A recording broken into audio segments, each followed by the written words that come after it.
The quiet gravity of two lives. Epigraph. Two people may sit across from each other believing they are sharing the same moment.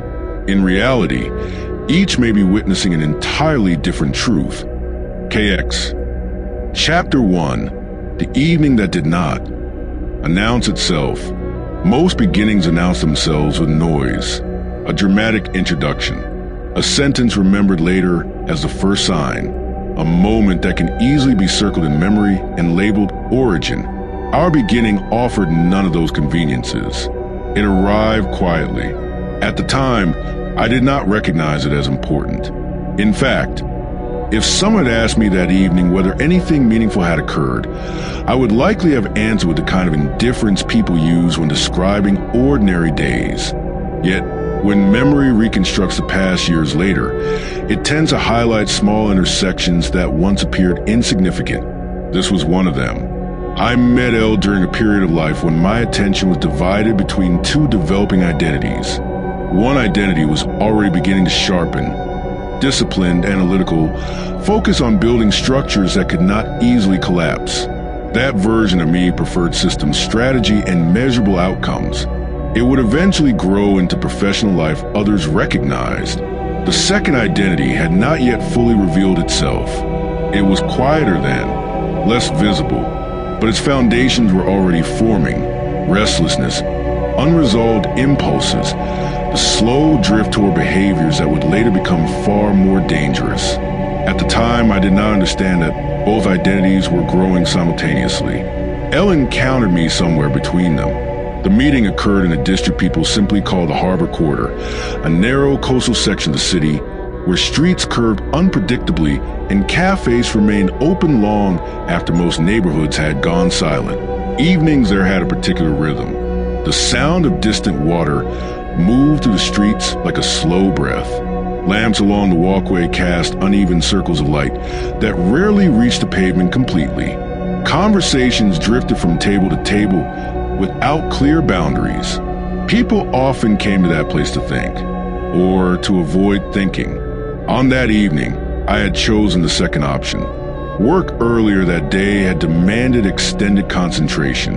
Negotiations always leave behind a strange residue in the mind, the feeling that every sentence spoken must still be evaluated afterward for hidden meanings. I had stepped into the Harbor Quarter, mostly to hush that noise. The cafe I entered was modest. Small wooden tables, uneven floorboards, the faint smell of roasted coffee that had soaked permanently into the walls. The kind of place where people could remain for hours without being asked to leave. Elle was already there. Not that I knew her name yet. At first, she appeared simply as another person occupying the edge of the room. She sat near a window that opened toward the water. The light above her table flickered occasionally, creating brief intervals where her expression became difficult to read. What drew my attention was not her appearance. It was her posture. There exists a particular way people sit when they are waiting for someone who has not arrived. The body remains attentive, but gradually begins losing confidence in the expectation. Eyes move frequently toward entrances. Small gestures repeat themselves, adjusting a cup, checking a phone, repositioning hands on the table. She displayed every sign. A single cup had already gone cold in front of her. She glanced at her phone again, then placed it face down, then lifted it once more only a minute later. None of these actions were unusual. What was unusual was the patience with which she continued performing them. Many people abandoned waiting after the first sign of disappointment. Elle appeared practiced at it. I observed this pattern for several minutes before realizing that I had become unusually interested in the outcome. Observation is a habit that forms early in some personalities. Mine had always leaned in that direction. Understanding people through their small behaviors felt more reliable than listening to their explanations about themselves. And Elle's behavior suggested a soft story already unfolding. Eventually, the chair across from her table became empty again as another guest left. I stood there for a moment longer than necessary. Then I moved toward the table. Is this seat taken? The question itself carried no particular importance. yet the answer would initiate 11 years of shared history. She looked up. For a brief second, her expression contained something between caution and curiosity. "No," she said. Her voice was steady, though slightly tired in a way that suggested the evening had already been longer than she expected. I sat down. The waiter appeared shortly afterward and placed another cup on the table without asking what I wanted. Places like that develop certain assumptions about new arrivals. Elle watched the steam rise slowly from a fresh drink. "You do this often?" she asked. "What exactly?" "Sit with strangers who appear to be waiting." Her observation was precise. I allowed myself a small smile, only when the waiting seems unusually persistent. She considered that, then leaned back slightly in her chair. "And what conclusion have you reached so far?" "That the person you're waiting for may not be coming." It was a direct statement, perhaps unnecessarily so, yet she did not seem offended. Instead, she glanced once more at her phone before setting it aside entirely. "That possibility has crossed my mind." Her tone contained neither bitterness nor surprise, only acknowledgement, which told me something important about her experience with people. "Why continue waiting?" I asked. She hesitated briefly. The pause suggested that the question had reached deeper than expected. Finally, she said something simple. "Because sometimes people arrive late." The statement was reasonable, yet something in the way she said it revealed a different truth beneath the words. She did not fully believe it, but she wanted to. That distinction matters more than most people realize. I noticed then that Elle possessed an unusual way of watching conversations. While speaking, she studied reactions carefully, as though evaluating whether the other person truly understood what had been said. Many individuals listen only long enough to prepare their next response. Elle appeared to be searching for something else. Recognition. "Do you always analyze situations like this?" she asked. "Only when the situation invites it." "And you think mine does?" "Yes." Another small wordless calm formed between us. Not uncomfortable, just thoughtful. She looked toward the window briefly, where the dark water outside reflected faint lights from the harbor. Then she returned her attention to me. "My name is Elle. KX. You shorten it yourself." "Yes." "Why?" "It makes conversation simpler." She nodded.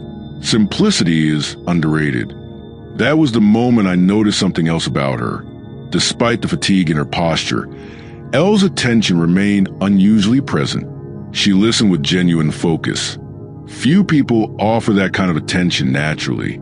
It is a trait that reveals either deep curiosity about others or deep loneliness, possibly both. We continued speaking for a long time, about small topics at first. Work, music, the strange habits cities develop after midnight. Yet beneath those ordinary exchanges, another process quietly unfolded, something more difficult to describe, a subtle recognition, not romantic, not yet, more like two individuals discovering that their ways of observing the world were unexpectedly compatible. Elle eventually asked a question that would remain with me long after that night ended. "Why did you sit here?" I answered honestly. "Because you look like someone who shouldn't be waiting alone." She studied that response carefully, then said something almost too quietly to hear. "People usually leave." It was not a complaint, just an awareness. At the time, I assumed she meant the person she had originally been expecting. Only later would I understand the larger meaning behind the statement. But on that first evening, the conversation continued easily. Hours passed without much notice. Eventually, the cafe began closing. Chairs were stacked nearby. Lights dimmed. Elle looked once more toward the entrance where the person she had been waiting for never appeared. Then she stood. "Well," she said calmly, "it seems your analysis was correct." I rose as well. Neither of us attempted to assign significance to the encounter. There was no declaration that we would see each other again, no dramatic promise. Only a brief exchange of contact information and a quiet walk toward the street outside. At that moment, our bond was still invisible. Just a conversation shared between two individuals who had not yet realized they were beginning to observe each other in ways that would eventually alter the structure of both their lives. If someone had asked me then what Elle would become to me, I would have answered simply, a person I met once in the Harbor Quarter.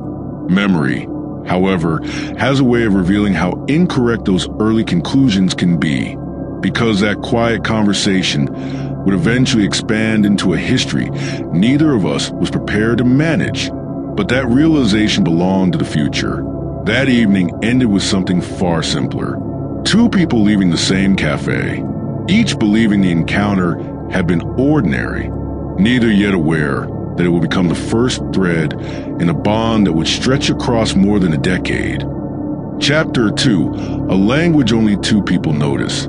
If the story ended with that evening in the Harbor Quarter, Elle would have remained a brief and unremarkable memory, a conversation, a stranger, an ordinary night that dissolved quietly into the larger flow of days. But certain encounters refuse to remain temporary, not because of dramatic attraction or deliberate pursuit. Those forces are often overstated. What sustains a connection over time is something subtler, repetition. Elle and I began seeing each other again almost accidentally. A few days after that first meeting, she sent a short message. Not a greeting, not a question, just a photograph. The image showed a narrow street corner, somewhere near the water. A dim lamp above a small bookstore illuminated part of the sidewalk. Nothing extraordinary appeared in the frame. Yet beneath the picture she wrote a single sentence. You would probably analyze this place. It was an unusual form of communication. Most people send photographs to share beauty or excitement or proof of where they are. Elle seemed to send them as invitations to awareness. I replied with a brief interpretation of the scene. Why the lighting created a strange sense of stillness, how the empty street suggested the photograph had been taken later than most businesses stayed open. She answered with a short response. Exactly. And that was all. The exchange lasted less than 3 minutes. But something had begun. Over the following weeks, the messages continued. Not constantly, not with urgency, but with a strange regularity. Elle would send images from small places around the city, quiet cafes, narrow streets, empty bus stops late at night. Each photograph seemed deliberately chosen for its atmosphere rather than its subject. Often there were no people in the pictures, just spaces. I began responding the same way each time, analyzing what I saw, patterns in architecture, the way shadows change the feeling of a place. What kind of person might choose to spend time there? The conversations that followed these exchanges rarely resembled ordinary text messages. They were slower, more reflective. Sometimes hours would pass between responses, yet neither of us appeared bothered by the pace. In fact, the distance between messages seemed to improve them. Elle would often reply with brief comments that revealed she had considered my observations carefully.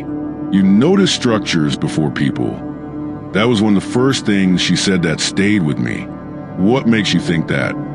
Your descriptions. And what do you notice first? Behavior. The difference became the muted foundation of our bond. I examined systems. She examined people. The combination produced a curious form of dialogue. When Elle described someone she had met during the day, she rarely spoke about appearances. Instead, she explained subtle patterns in their reactions, how long they paused before answering questions, whether they maintained eye contact, the moment their tone shifted during conversation.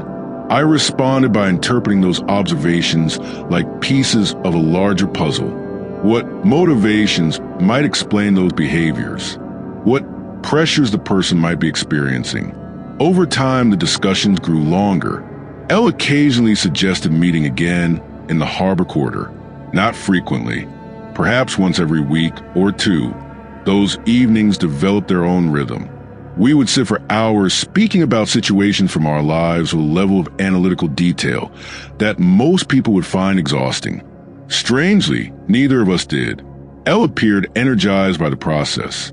I recognized the reason quickly. For someone who had spent years surrounded by inconsistent relationships, analysis offered a kind of stability.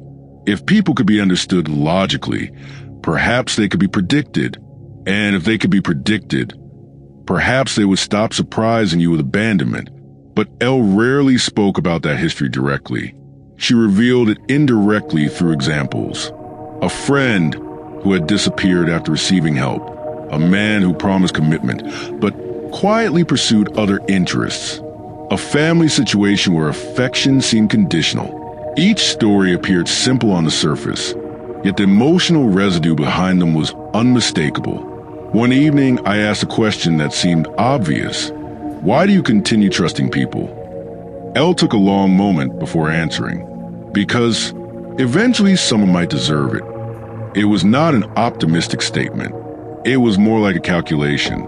A person who had evaluated the alternatives and decided distrust was equally painful. That answer altered the way I observed her afterward. Until that moment, I had treated Elle primarily as an interesting personality, someone whose observations complemented my analytical thinking. Now I began noticing something else. Her loyalty.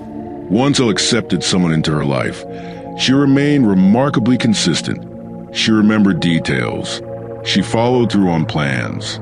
If she said she would appear somewhere, she did. Reliability is an underappreciated trait, especially among young people navigating unstable social environments.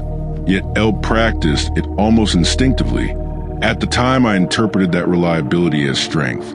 Only later would I understand that it also made her vulnerable, because loyalty given to the wrong person becomes a form of quiet suffering. But those realizations belong to the future. During those early months, our connection remained relatively simple.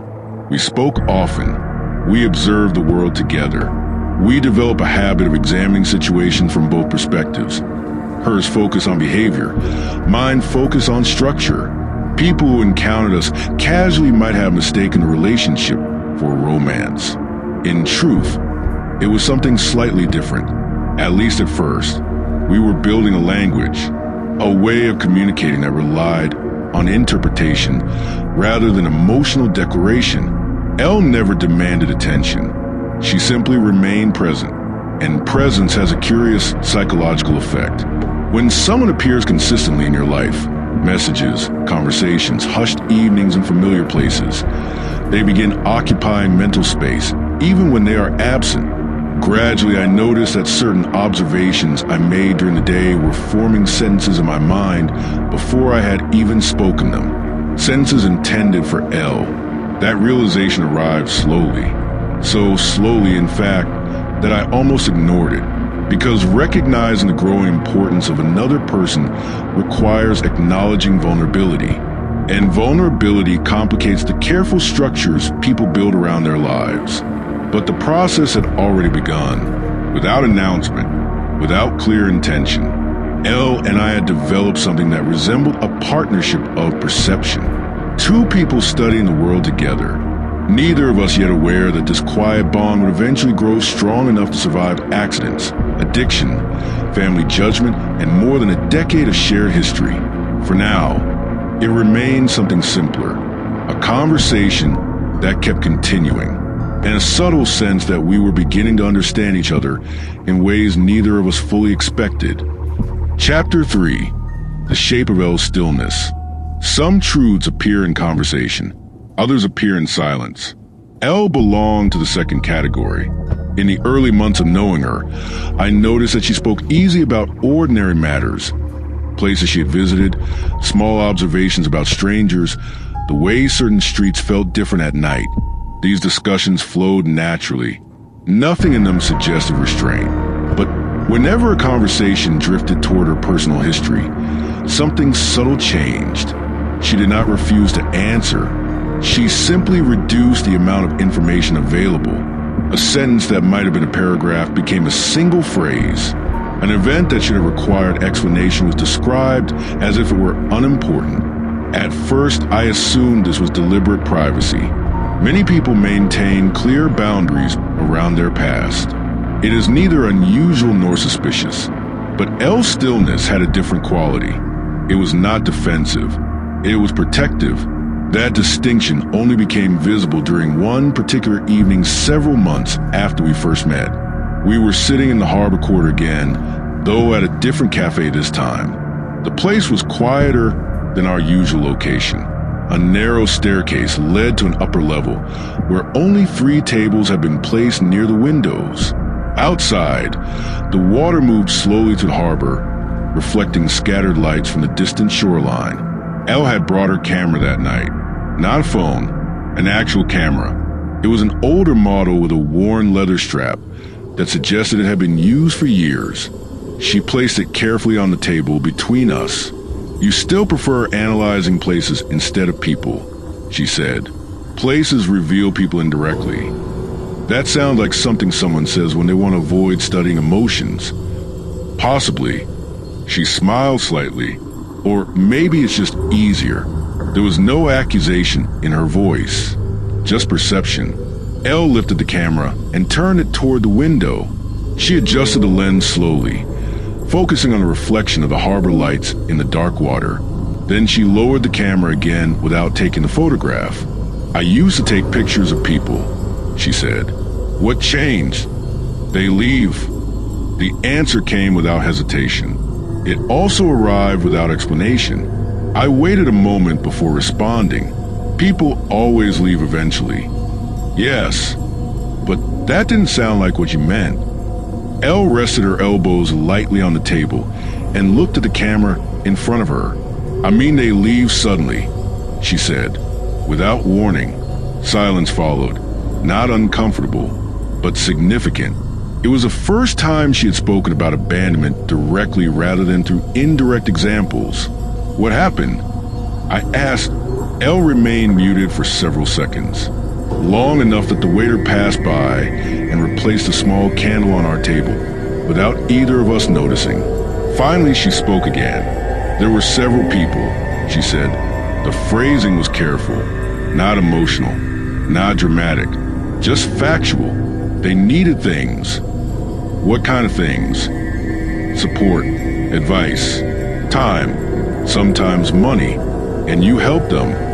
"Yes." "That seems reasonable." It was. Her voice remained calm, yet the way she held the camera strap suggested a faint tension. "What happened afterward?" I asked. "They disappeared." She said it simply, not angrily, almost academically. "Did you confront them?" "No." "Why not?"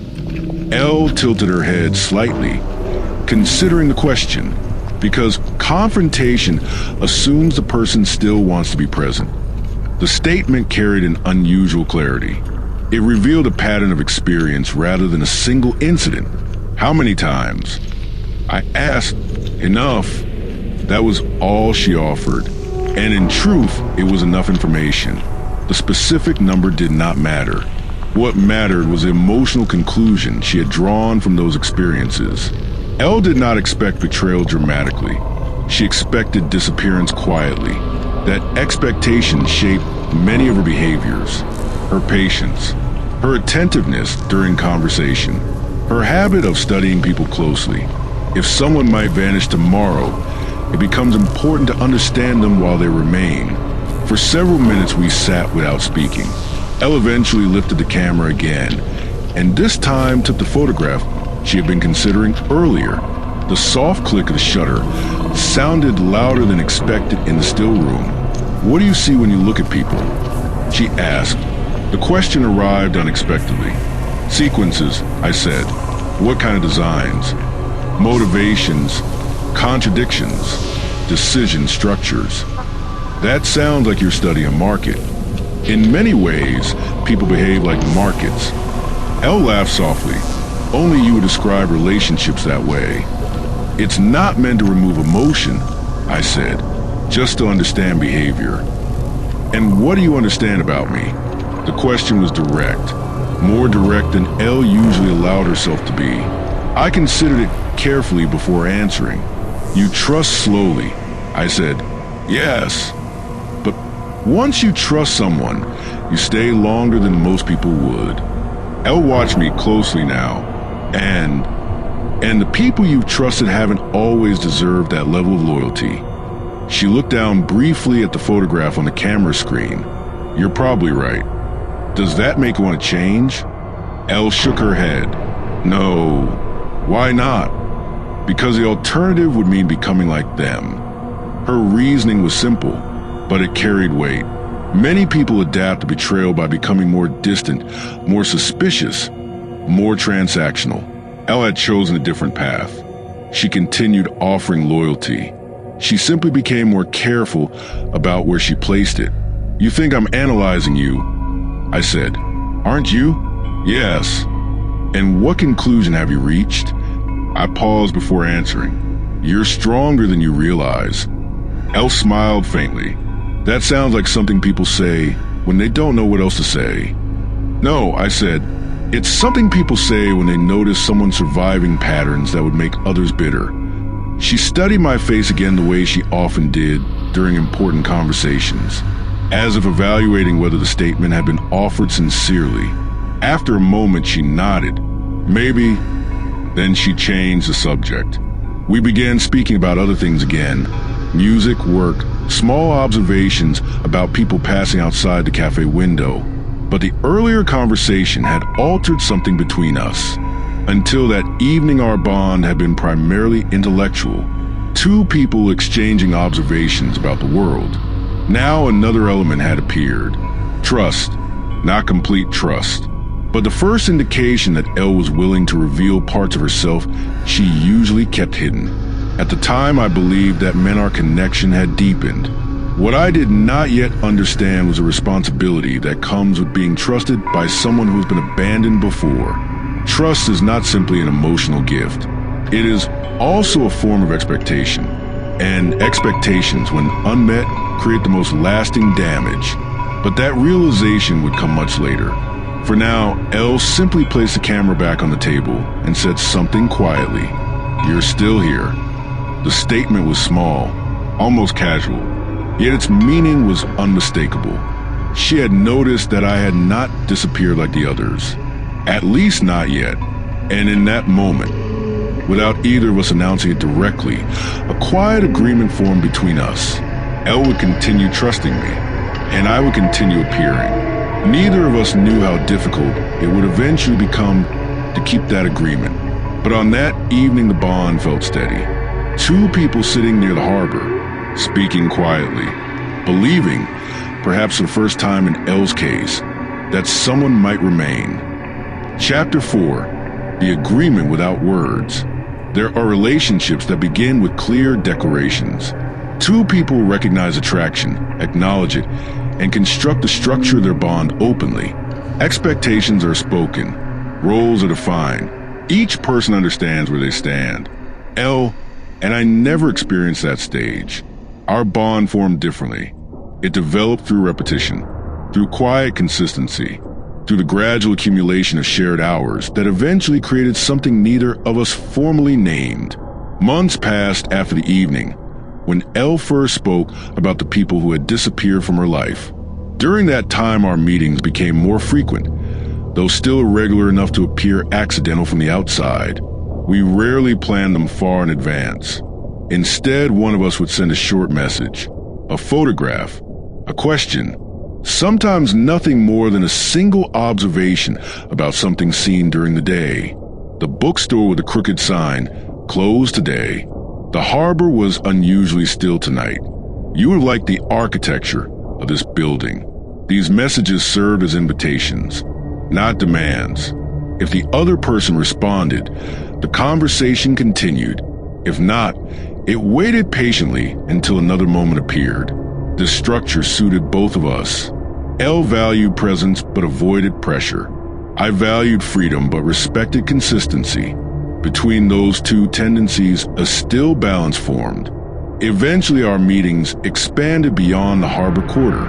Elle began suggesting places she had photographed earlier during the week. A small cafe hidden behind an old cinema. A narrow walkway along the water where fishermen gathered late at night. A bookstore that remained open well past midnight because the owner believed reading should not obey ordinary schedules. Each place carried its own atmosphere. Elle always chose locations that encouraged long conversations. places where time moves slowly enough that people forgot to check it. One evening, she brought a notebook with her. Not a large one, just a thin black journal with worn edges. She placed it on the table between us without explanation. "What is it?" I asked. "Observations." "About what?" "People." I opened the notebook carefully. The pages contained short entries written in neat handwriting. None of them used names. Instead, Elle described individuals she had encountered throughout the week. The man who apologizes excessively before speaking. The woman who laughs before finishing her own sentences. The bookstore owner who pauses whenever someone asks him a question about price. Each description included subtle behavioral details. The rhythm of their speech. The direction of their gaze. Small inconsistencies between what they said and how they said it. "You've been studying them," I said. Elle nodded. "You study structures," she replied. "I study behavior." "Why write it down?" "Because memory changes things." That statement immediately interested me. "What do you mean?" "If you only remember conversations," she said, "your mind begins editing them. You remove pauses. You simplify emotions. Writing them down preserves the original moment." She turned the notebook toward me and pointed to one particular entry. A young couple arguing quietly at the cafe near the harbor. The man insists nothing is wrong. The woman continues asking questions he refuses to answer. "Why did you record this one?" I asked. Elle leaned forward slightly. "Because they were speaking to each other," she said. "But they were not actually communicating." The distinction was precise.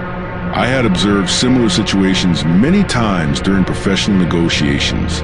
Two parties using language while pursuing entirely separate objectives. "That's common," I said. "Yes," Elle replied, "but it still fascinates me." She closed the notebook.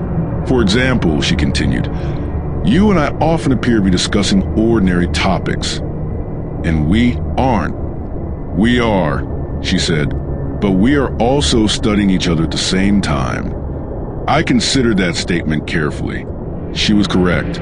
Even during casual conversations, both of us remain attentive to subtle signals. How the other person reacted, where their thoughts seemed to move next. Our interactions resembled an ongoing study more than traditional companionship. "Does that bother you?" I asked. "No." "Why not?" "Because it means neither of us is pretending." That answer revealed something important. Elle valued authenticity more than comfort. Many people prefer conversations that maintain emotional stability, even if those conversations avoid deeper truths. Elle preferred the opposite. She wanted to understand the real structure beneath a person's behavior, even if the discovery proved uncomfortable. "You're very deliberate with people," I said. "I have to be." "Why?"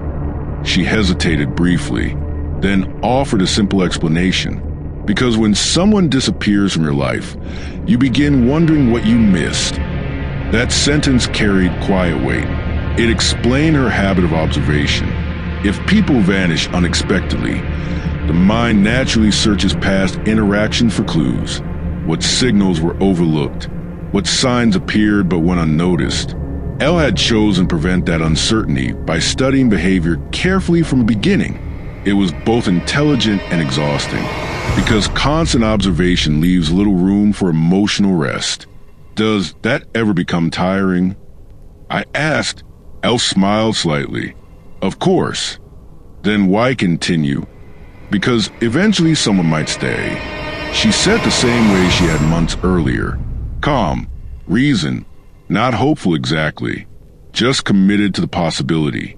The conversation paused there. Outside the cafe window, a few late pedestrians moved slowly along the waterfront. The harbor lights reflected in uneven sequences across the water. Elle watched those reflections for several seconds. Then she turned back to me. "You're still analyzing something," she said. "Yes." "What conclusion have you reached this time?" "That you've been testing people." Elle raised an eyebrow. "In what way?" "Watching how long they remain consistent. And Most fail eventually. She nodded. That matches my experience. And what about me? I asked. She looked at me for a long moment before answering.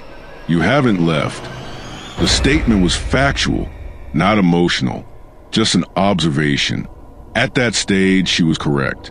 I had not left, but neither of us yet understood how complex that promise would eventually become, because remaining physically present is not the same as remaining emotionally available.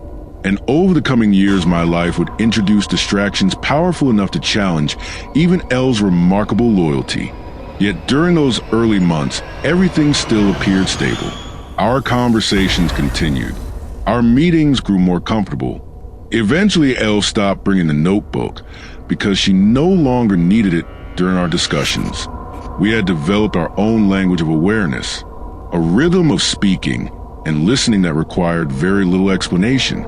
If someone had asked either of us to define the relationship during that time, the answer would have been unclear. Were we friends? Possibly. Were we something more? Perhaps. But labels require certainty, and certainty had not yet arrived. What had arrived instead was something quieter, a structure. Elle appeared consistently. I responded consistently. Neither of us demanded more. Neither of us withdrew. And without ever announcing the decision aloud, we entered into an unspoken agreement. Elle would continue trusting my presence, and I would continue appearing in her life. At the time, the agreement felt simple, almost effortless. The difficulty of maintaining it had not yet begun. That difficulty would arrive later, slowly, almost invisibly, through circumstances neither of us fully anticipated. But on those early evenings in the harbor quarter, the bond between us remained steady. Two people sharing conversations, two observers studying the world together, believing for the moment that consistency alone might be enough to protect what they were quietly building. Chapter 5, the first absence. Consistency creates a particular illusion. When two people remain present in each other's lives long enough, the mind begins treating that presence as permanent, not consciously. No one sits down and declares permanence out loud. Instead, the expectation forms quietly through repetition. A message arrives. A meeting happens. A conversation continues. After enough repetitions, the pattern begins feeling natural. Elle and I had reached that stage. Nearly a year had passed since the evening in the harbor quarter when we first spoke. During that time, our connection had deepened without dramatic transitions. There was no single moment when the relationship shifted from curiosity to attachment. Instead, the shift occurred gradually. Elle's messages became the first thing I noticed when waking in the morning, not because they demanded attention, but because they carried a particular tone that had become familiar. She still sent photographs occasionally. Empty streets, reflections in water, unusual buildings, but the images were now accompanied by longer thoughts, observations about people she had encountered during the day, questions about designs she had noticed, sometimes small fragments of her own experiences. The rhythm of our communication had grown comfortable enough that silence no longer felt threatening. If several days passed without contact, neither of us reacted dramatically. We simply resumed where we had left off when the next message arrived. That stability created the impression that nothing between us required protection, which is often the moment when fragile things begin weakening. My professional life was changing. Until that period, my work had remained relatively straightforward. Small projects, limited responsibility, enough structure to maintain discipline without overwhelming attention. But new opportunities began appearing, more complex negotiations, larger financial stakes, people with greater authority expecting faster results. At first, the change felt energizing. The analytical side of my personality responded well to increased difficulty. Long hours did not bother me. In fact, they created a kind of intellectual satisfaction. Every successful decision reinforced the belief that progress required focus. Focus required time. Time required sacrifice. I did not yet understand what those sacrifices would involve. The first absence appeared quietly. Elle had sent a message one evening, a photograph of a narrow bridge crossing the harbor at sunset. The sky in the background carried deep orange tones, fading gradually into blue. Beneath the image, she wrote, "You would probably enjoy the symmetry here." Under normal circumstances, I would have responded immediately with some awareness about the structure of the bridge, the balance of its design, the way the reflection altered its proportions in the water. That evening I did not respond, not deliberately, simply because I was working. A negotiation had extended later than expected. Documents required review. Numbers required verification. The situation demanded concentration that made external communication difficult. By the time I finished, several hours had passed. I opened the message and considered replying, but the mental fatigue of the workday had already begun settling in. I decided to answer the following morning instead. It seemed reasonable. One delayed response would not alter anything.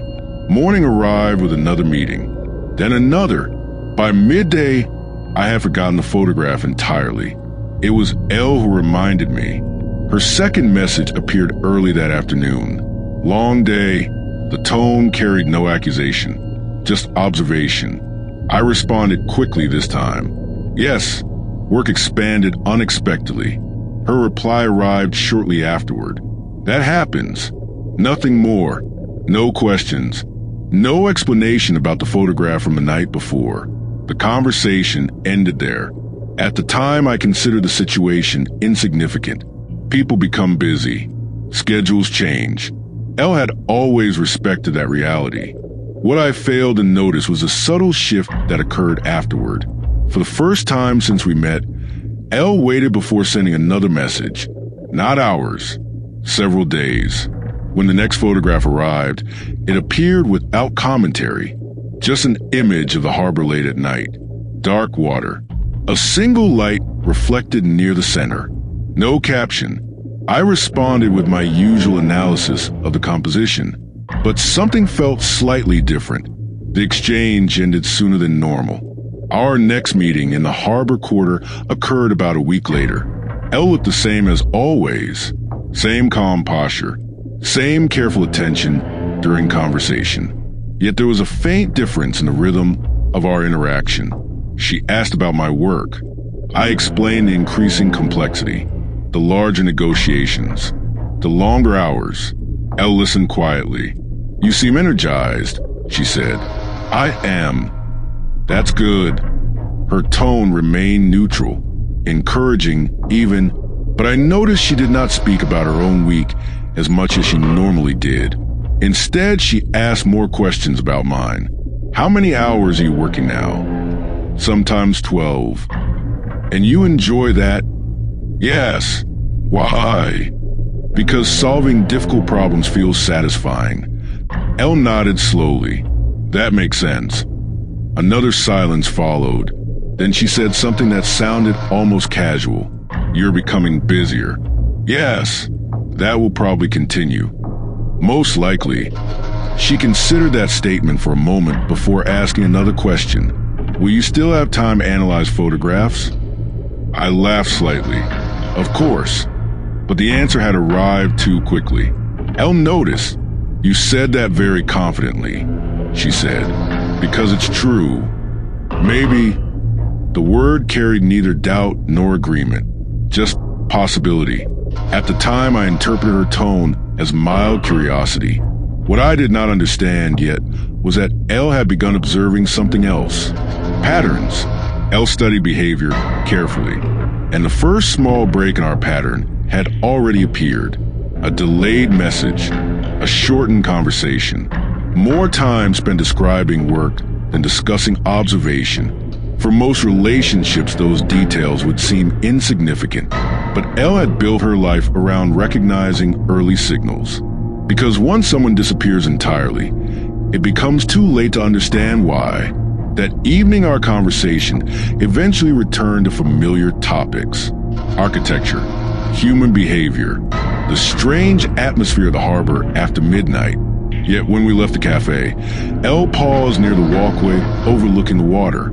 The harbor lights moved slowly across the surface. "You know something interesting?" she said. "What?" "People rarely leave suddenly."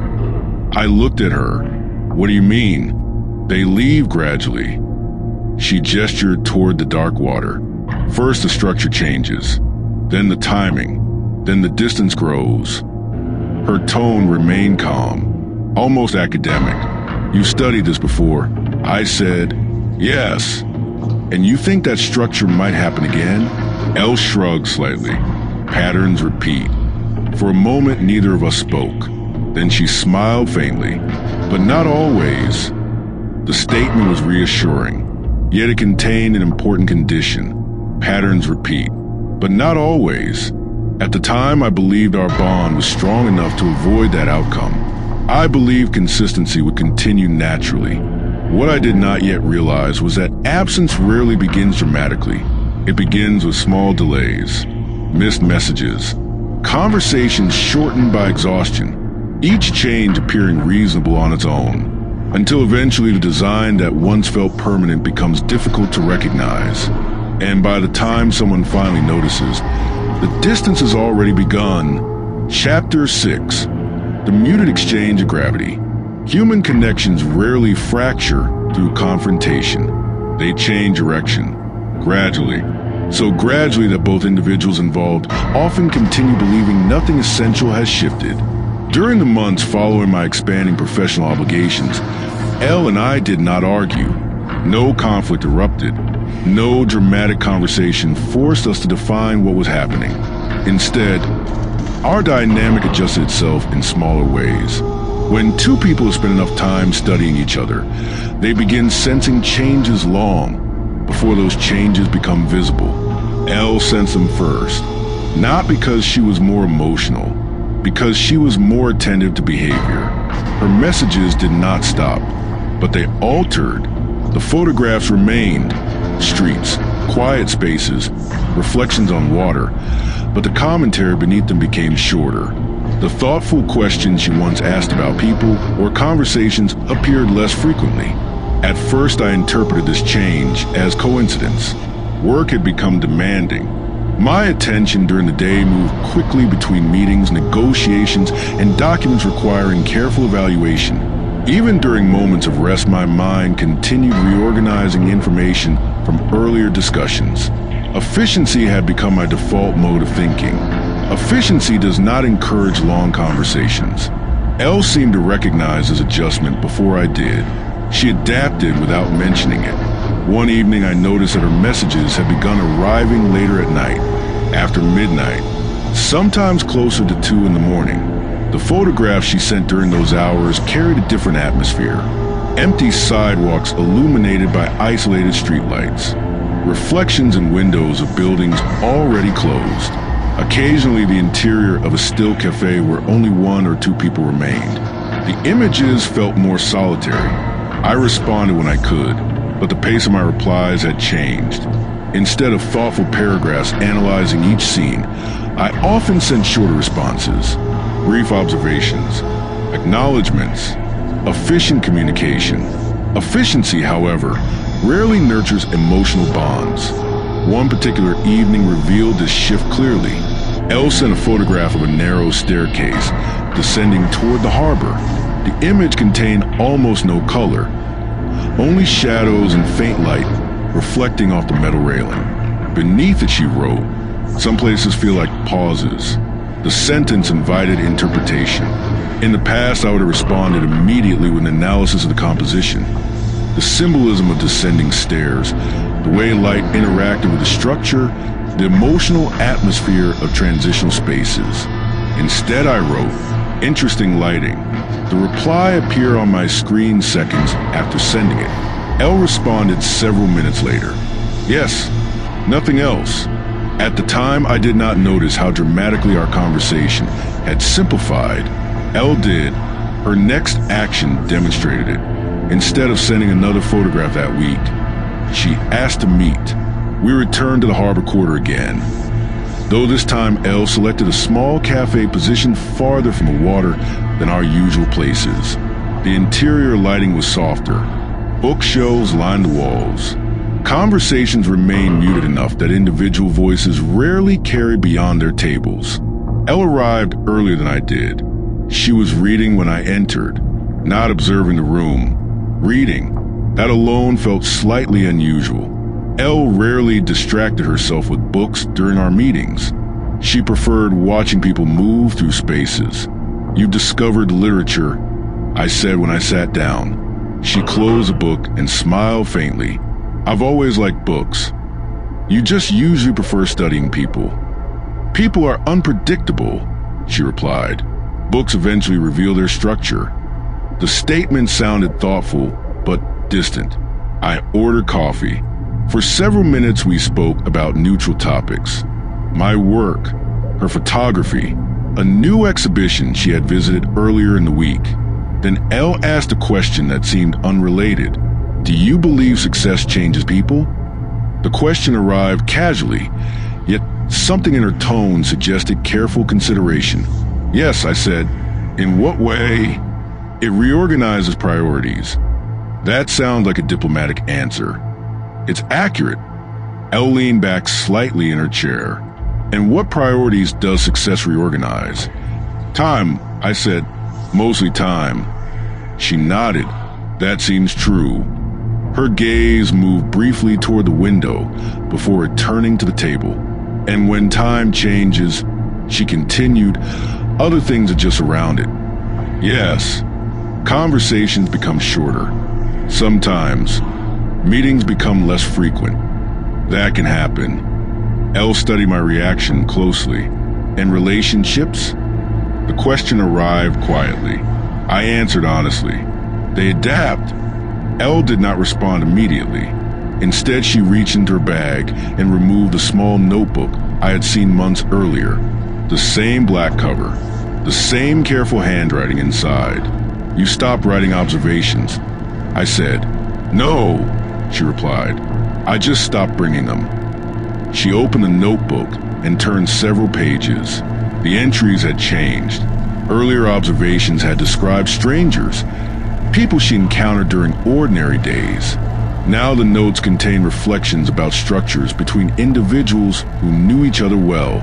She turned the notebook toward me. One entry read, "Two people can maintain a connection while gradually reducing the amount of truth they exchange." Another, "Attention shifts first. Words adjust afterward." And another, "When someone's world becomes larger, the space available for specific individuals sometimes becomes smaller." Elle closed the notebook again. "You've been studying relationships now," I said. "I've been studying change." "Is there a difference?" "Yes." "What kind?" "Change doesn't always involve conflict," she said. "Sometimes it's simply movement." The statement contained no accusation, just awareness. I understood immediately that she was describing us. Not critically, analytically. "You think we're changing," I said. "I think life is changing around us." "That happens." "Yes." Her tone remained calm. "I'm not sure people notice it while it's happening." I considered her words carefully. "You notice." "I pay attention." "That's true." For a moment we sat quietly. The cafe remained calm around us. Distant conversations blended into soft background noise. Finally, Elle said something that revealed the real subject of her thoughts. "Do you remember the first photograph I sent you?"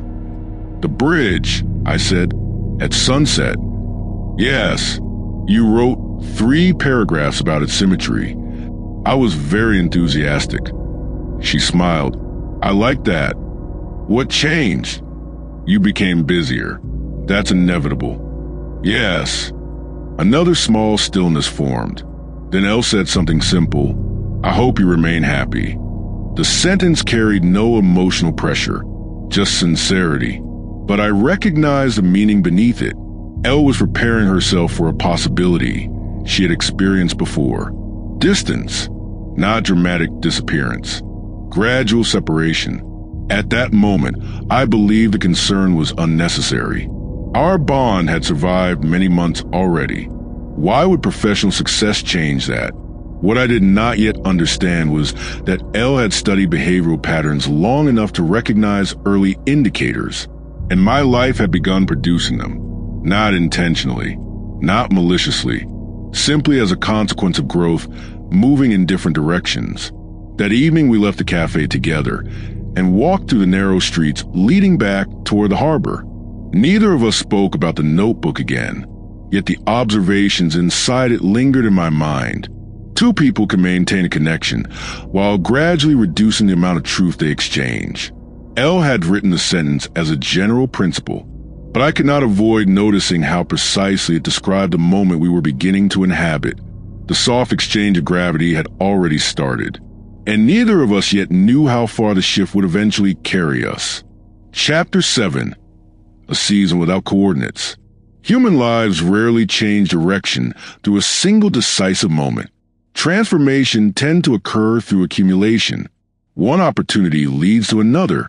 A conversation introduces a new possibility. A professional environment begins expanding in ways that demand more attention than anticipated. Soon the structure of daily existence reorganizes itself entirely. That period arrived for me gradually. The negotiations I had begun handling months earlier did not remain isolated assignments. They multiplied.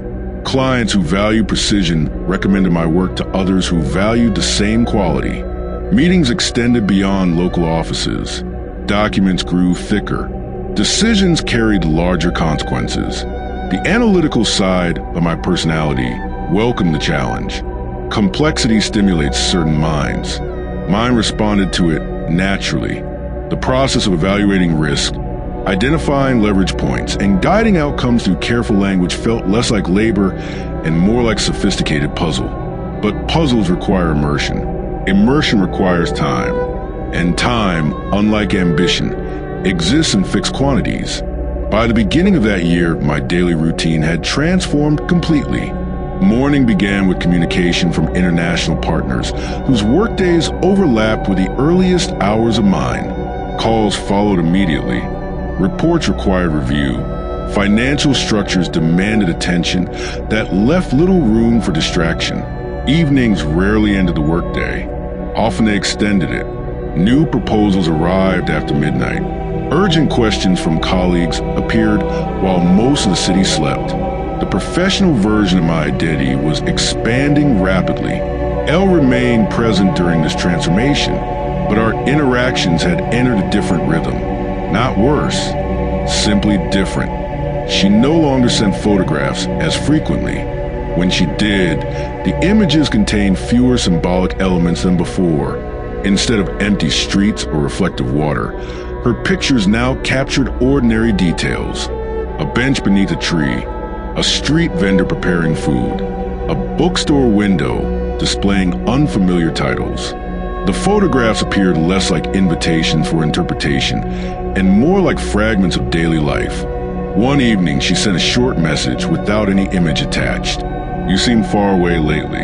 The statement arrived without punctuation, without accusation, just observation. I replied honestly, "Work has become demanding." Several minutes passed before her response appeared. Demanding is not the same as distant. The distinction interested me. "What do you think the difference is?" I asked. Elle answered with unusual speed. "Demanding means you have responsibilities. Distant means your attention is somewhere else even when you are present." The message lingered on my screen longer than most conversations. I reread it several times before responding. "Do you think I've become distant?" Another pause followed, longer this time. Finally, her reply appeared. "I think you're changing." That answer carried neither judgment nor disappointment, just recognition. In many ways, Elle had predicted this stage months earlier during the conversation about shifting priorities. Yet neither of us treated the moment as a crisis. Instead, we continued speaking that evening about unrelated subjects. Books she had recently read, an exhibition she had visited earlier that week, the strange architecture of a building near the university district that appeared designed without a consistent plan. Our ability to move between personal reflection and analytical perception remained intact, But beneath the surface, something else had begun forming, a still awareness. Two lives that had once moved parallel to each other were beginning to explore different territories. Elle seemed to navigate this development with unusual composure. Instead of demanding additional attention, she expanded her own activities. Photography became more than a casual habit. She began documenting entire neighborhoods, recording small details most people ignored: doorways, balconies, shadows cast by uneven walls during late afternoon light. She occasionally shared these projects with me, not asking for interpretation, just showing them. "You're becoming more serious about this," I told her one evening. "Maybe," she replied. "What made you decide?" Elle considered the question for a moment. Observation becomes easier when you give it purpose. That explanation reflected the same analytical perspective that had drawn us together originally. Purpose transforms curiosity into discipline. During those months, we met less frequently, not intentionally, simply because coordinating schedules had become complicated. When we did meet, the conversation still carried depth, but the intervals between them had lengthened. Once we spent hours together each week. Now weeks occasionally passed before we sat across from each other again. One particular meeting remains vivid in my memory. Elle chose a small garden cafe located far from the harbor quarter. The place contained several stone tables arranged beneath tall trees that blocked most of the surrounding city noise. When I arrived, Elle was studying a collection of printed photographs spread across the table. Not street scenes, portraits, strangers captured in moments of unguarded expression. "You've changed subjects," I said. She nodded. I decided to return to people. What inspired that decision? Elle picked up one photograph and handed it to me. The image showed an elderly man sitting alone outside a shop. His expression contained a mixture of patience and fatigue. "He told me his wife passed away 5 years ago," Elle said quietly, "and he still sits in the same place every afternoon." "Why?" "Because that's where they used to meet." I examined the photograph carefully. The man's posture revealed something difficult to describe, a calm acceptance of solitude rather than resistance against it. "Do you think he's lonely?" I asked. Elle considered the question. "I think he's loyal." The distinction was subtle but important. Loyalty sometimes survives even when the person receiving it no longer exists. Elle gathered the photographs again and placed them carefully inside a folder. Then she looked at me with the same attentive expression I remember from our earliest conversations. "You seem tired," she said. "I am." "Work again?" "Yes." She nodded slowly. Then she asked something unexpected. "Are you happy?" The question surprised me. Not because it was difficult, because I had not considered it recently. "Yes," I said. "I think I am." Elle studied my answer carefully. "That's good. Why do you ask?" She leaned back slightly in her chair. "Because sometimes success creates a strange condition." "What kind?" "People become very effective at solving problems," she said, "but they forget to evaluate their own lives with the same precision." Her noticing felt accurate, yet it also carried a hushed concern. "Are you evaluating mine now?" I asked. "No." "What then?" "I'm remembering the person who used to analyze bridges for 3 paragraphs." Her smile softened the statement, but the meaning remained clear. Somewhere along the path toward professional expansion, part of the earlier version of myself had grown quieter, not disappeared, just overshadowed. I consider explaining this transformation in detail, describing how responsibility alters attention, how complex decisions consume mental space. But Elle already understood those concepts. She was not questioning my reasoning. She was observing the effect. The evening ended peacefully. We walked through the garden path toward the street where our directions separated. Just before leaving, Elle said something that would remain with me long afterward. "People don't always leave because they stop caring." I looked at her. "Why then?" "Sometimes their lives simply grow in directions that no longer intersect. She said it without sadness, just clarity. At the time, I believed our paths still crossed strongly enough to continue. What I did not yet realize was that Elle had begun measuring the distance between them carefully, and distances measured quietly often reveal truths long before anyone chooses to speak them aloud. Chapter 8. The Interruption of the Body. Human beings often imagine that personal transformation occurs through intention. A person decides to change. A person plans improvement. A person corrects their behavior through deliberate effort. Reality is rarely that orderly. Sometimes the body intervenes before the mind has time to negotiate. That interruption arrived without preparation. It happened during a late evening drive after a series of extended meetings that had stretched across 2 consecutive days. My mind had not yet disengaged from the work. Numbers continued moving through my thoughts. Sentences from earlier negotiations repeated themselves, searching for weaknesses I might have missed. This mental continuation is common among individuals who work in environments where mistakes carry measurable consequences. Attention does not switch off easily. The road ahead appeared nearly empty. Streetlights formed a long sequence of pale circles extending forward into the darkness.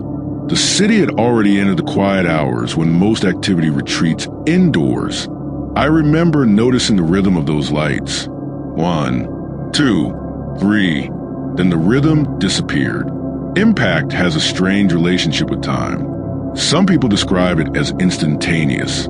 For others, the moment expands, stretching into fragments of perception that feel unusually detailed. For me, it arrived as a sudden collapse of structure, metal, glass, a violent displacement of direction, then silence. The wordless calm afterward felt larger than the collision itself. When consciousness returned, it did not arrive fully. Fragments of awareness appeared first. Sound, movement, distant voices. My body existed somewhere nearby, but did not yet feel entirely connected to the rest of my awareness. Hospitals create a particular sensory environment. Bright light, muted conversations, machines producing soft mechanical signals. During those early moments, the environment felt abstract, as though I were observing it through thick glass rather than participating inside it. Time lost its usual meaning. Minutes stretched into long intervals where nothing seemed to happen. Occasionally, someone spoke near me. Medical professionals using efficient language that carried more information than emotion. Eventually, a more familiar sound reached my attention. A voice. Soft, careful. Elle. The recognition arrived slowly but unmistakably. Even before my eyes opened completely, I knew she was present. She was speaking with someone, perhaps a doctor, perhaps a nurse, but her voice remained steady in a way I remembered well. Elle did not raise her voice during difficult situations. She reduced it. Calm becomes a form of control when circumstances refuse to cooperate. KX. The word reached me through the haze of half-consciousness. I attempted to respond. The result was little more than a faint movement, but Elle noticed. I'm here. Those 2 words carried more stability than anything else in the room. The professional identity that dominated my daily life had no relevance in that environment. Negotiation strategies, financial projections, analytical frameworks, all of them vanished the moment the body required repair. In their place remained something simpler. Presence. Elle stayed. The following hours moved slowly. Medical examinations, questions about pain levels, discussions regarding injuries that I could not yet fully understand. Throughout that process, Elle remained nearby. She did not speak constantly. In fact, she spoke very little. But whenever awareness drifted back toward clarity, I could see her sitting quietly near the bed, observing, waiting, exactly the way she had once waited in the harbor quarter during the evening we first met. The same patience, the same steady attention. At one point, a nurse asked her how long she intended to remain. Elle answered without hesitation, as long as necessary. The statement contained no drama, just certainty. During the following days, my condition improved gradually. Nothing catastrophic had occurred, though the accident had produced enough damage to require careful monitoring. Time inside medical environments behaves differently than time outside them. Days feel longer. Thoughts move slower. The mind begins reviewing past decisions with unusual clarity. Elle visited each day. Sometimes she brought coffee. Sometimes she brought small photographs she had taken recently. Not to analyze, just to share. One image showed the harbor at sunrise. Another captured the reflection of early morning light on the windows of an empty office building. "You keep documenting the world," I said during one visit. "Someone should," she replied. "You could take a break." Elle shook her head slightly. Noticing doesn't stop. Her answer reflected the same consistency that had always defined her personality. Even during unexpected disruption, Elle continued moving through life with muted discipline. One afternoon, while the room remained unusually soft, I asked a question that had been forming in my mind since the accident. "How did you find out?" Elle sat in the chair beside the window, adjusting the camera strap around her wrist. "The hospital contacted your emergency number.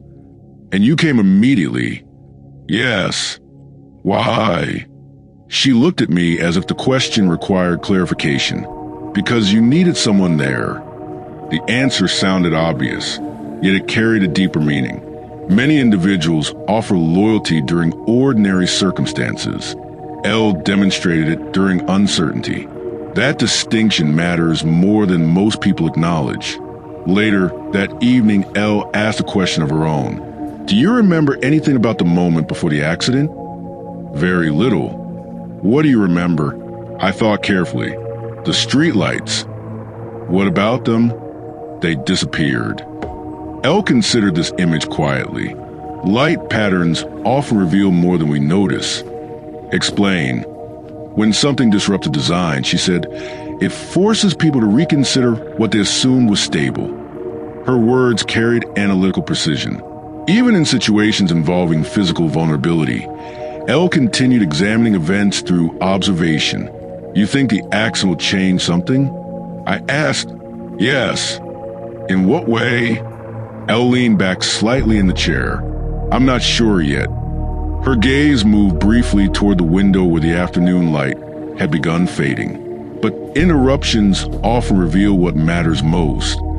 The statement lingered in the room after she finished speaking.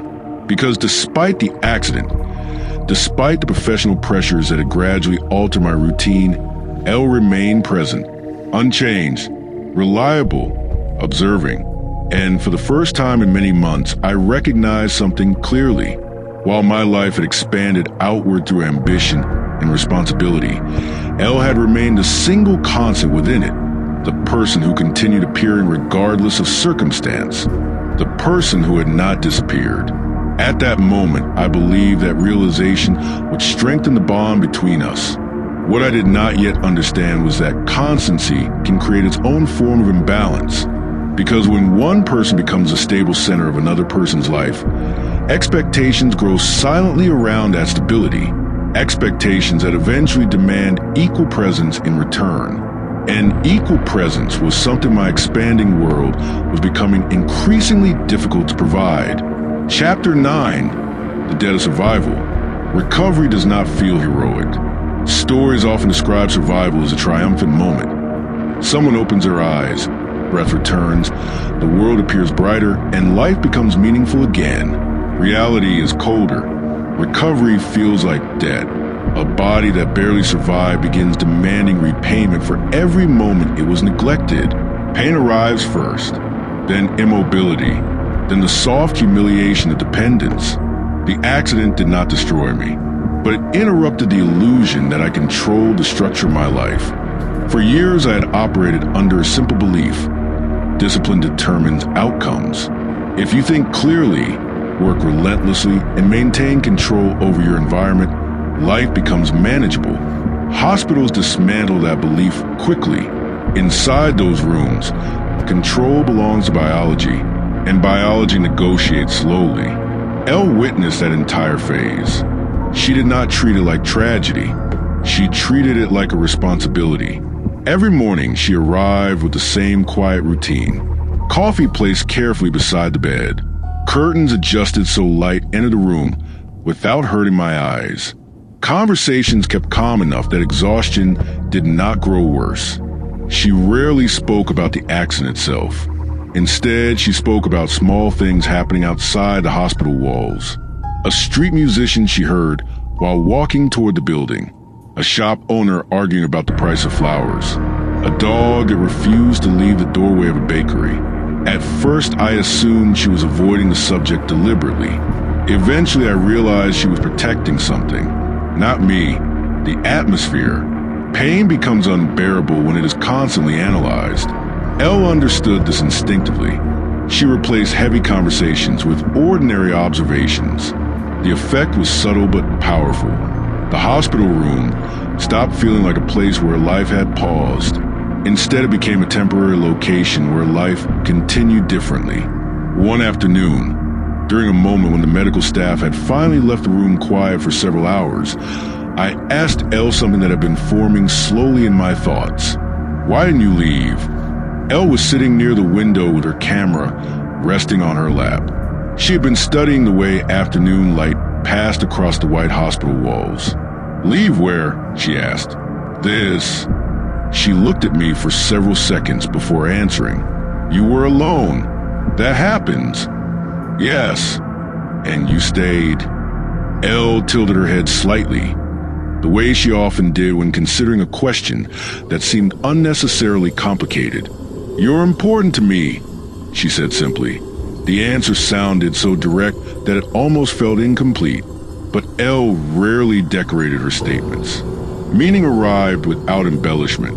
I remained quiet for a moment before speaking again. "You stayed through everything."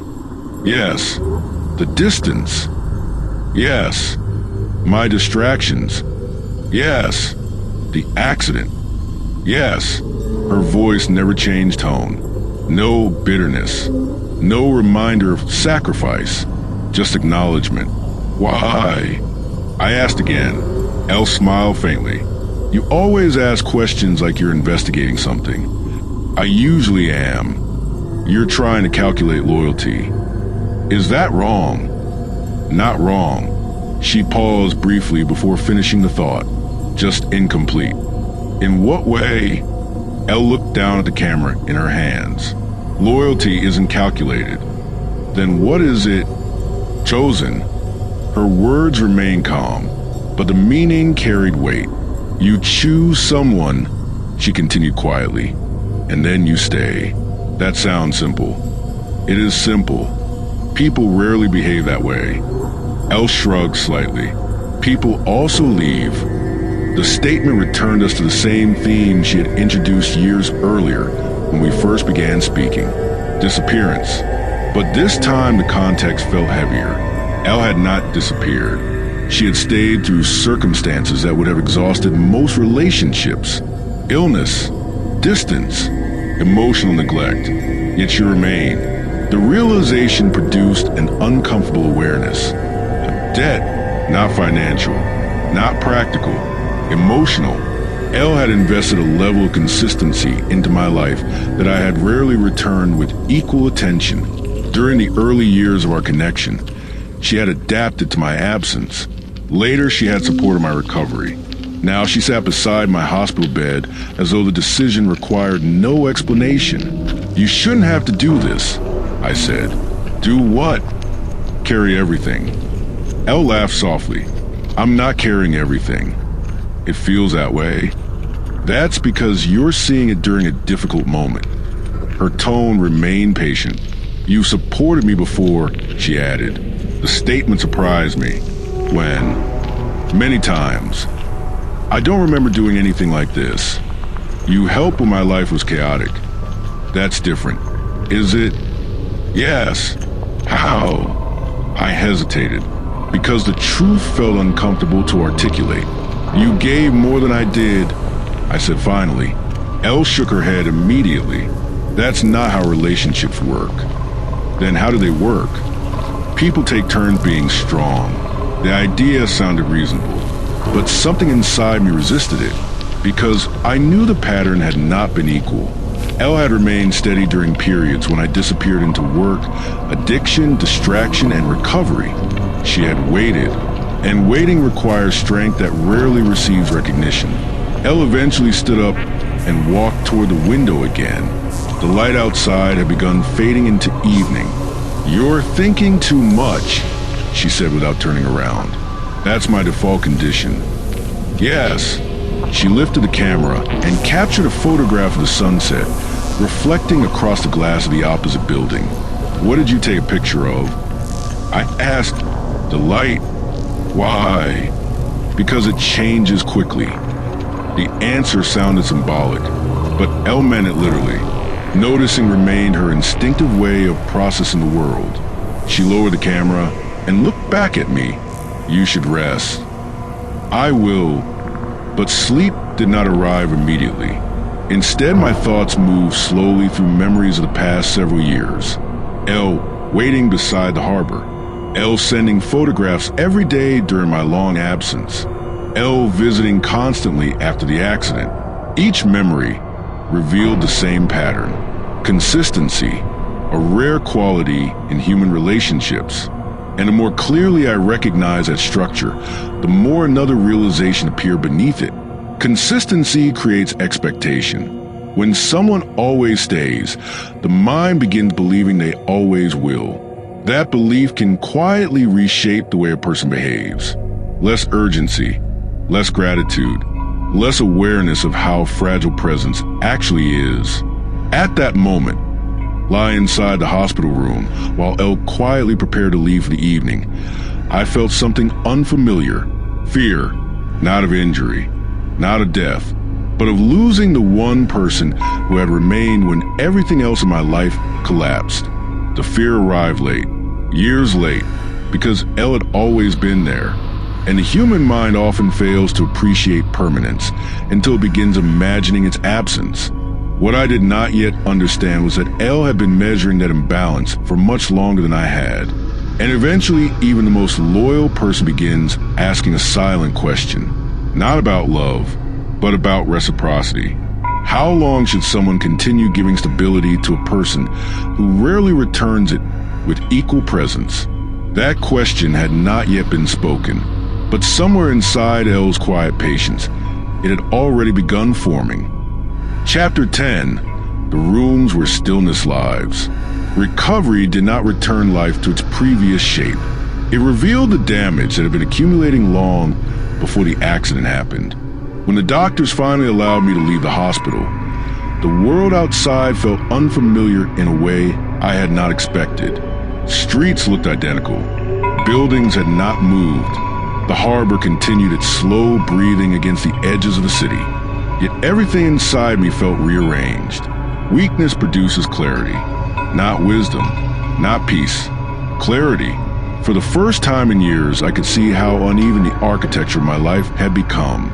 The professional side of my existence had grown aggressively outward. Projects expanding, negotiations increasing, financial success multiplying in ways that once seemed impossible. But the private side had eroded quietly. Relationships reduced to brief messages. Family interactions shortened to polite appearances. And Elle had remained present inside a space that I had rarely examined closely. When I returned home after the hospital discharge, the house felt strangely hollow. Large rooms, expensive furniture, silence moving to the hallways like slow water. Success often produces this environment. A life that appears impressive from outside, yet feels structurally empty when experienced alone. Elle arrived that evening, without announcing herself. She had a key, not because I had formally given it to her, because at some point years earlier she had begun staying often enough that the question of access stopped requiring discussion. She stepped inside quietly. No dramatic greeting. Just the familiar rhythm of someone who understood the layout of the place better than most visitors ever would. "You're standing," she said when she saw me near the kitchen counter. "Barely. That's progress." She placed a bag on the table and began unpacking small containers of food she had brought. "You didn't have to do that." "I know." Elle never explained these gestures. She simply performed them. We ate slowly. The conversation remained calm. Recovery required patience from the body, but it demanded something more difficult from the mind. Stillness.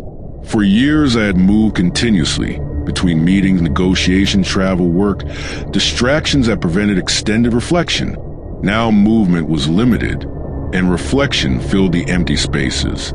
Elle stayed late that night, not because I asked, because she sensed the wordless calm of the house. At one point, she walked into the living room and examined the photographs hanging on the walls. Most of them had been chosen by interior designers rather than by me. Abstract landscapes, architectural patterns, images selected because they complemented the furniture. "These aren't yours," she said. "What do you mean? You didn't take them." "No."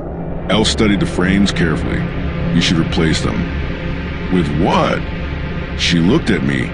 "With your own memories." The suggestion sounded simple, but it exposed something uncomfortable. Most of the years leading to that moment had not produced memories worth displaying. They had produced transactions, deals completed, numbers increased, a professional identity constructed carefully enough that it began overshadowing the rest of my existence. Elle returned to the kitchen and washed the dishes quietly. "You're thinking again," she said without looking at me. "Yes, that's becoming dangerous." "Why?" "Because thinking sometimes arrives too late." Her tone remained neutral, but the statement lingered heavily in the room. "What do you mean?" Elle dried her hands with a towel and leaned against the counter. "You spent years building something impressive. That was the goal." "Yes, but goals have consequences." "What kind?" "Isolation." The word arrived without hesitation. "You're surrounded by people during the day," she continued, "but none of them are actually inside your life." "That's not entirely true." Elle raised an eyebrow. "Name one person who knows how you felt during the accident." I remained muted. "Or one person who knows what you were doing during those 4 years when you disappeared." Silence again. Elle nodded slightly. "That's what I thought." She walked toward the window and looked outside into the dark street below. "You built something powerful," she said, "but you built it alone." The criticism felt accurate and strangely calm. Elle never raised her voice when delivering difficult truths. She spoke the way someone describes weather sequences. Observational, precise. "You were there," I said. "Yes." "You knew everything." "Yes." "That means I wasn't alone." Elle turned back toward me. "You were?" Her answer arrived softly. "I just refused to leave." The distinction landed harder than any accusation, because it revealed the imbalance that had existed for years. Elle had remained inside my life, but I had rarely entered hers with the same depth. "You think I used you," I said quietly. "No." "Then what?" Elle considered the question carefully. "You relied on me." "That sounds similar." "It isn't." "Explain." "Using someone means you're aware of the imbalance," she said. "You weren't." That explanation made the truth even heavier, because it meant the damage had occurred unconsciously. "You were busy surviving your own battles." Elle continued. "Addiction, work, recovery, and you waited." "Yes." "For what?" "For the moment when you would finally see me." The room became very hushed. Elle had never said anything like that before. "How long have you been waiting?" I asked. She smiled slightly. "You already know the answer." The number existed inside both of our memories. Years. More than a decade of shared history. A timeline where Elle had repeatedly appeared during my darkest moments, while I moved unpredictably through hers. And now, I asked. Elle looked down briefly before answering.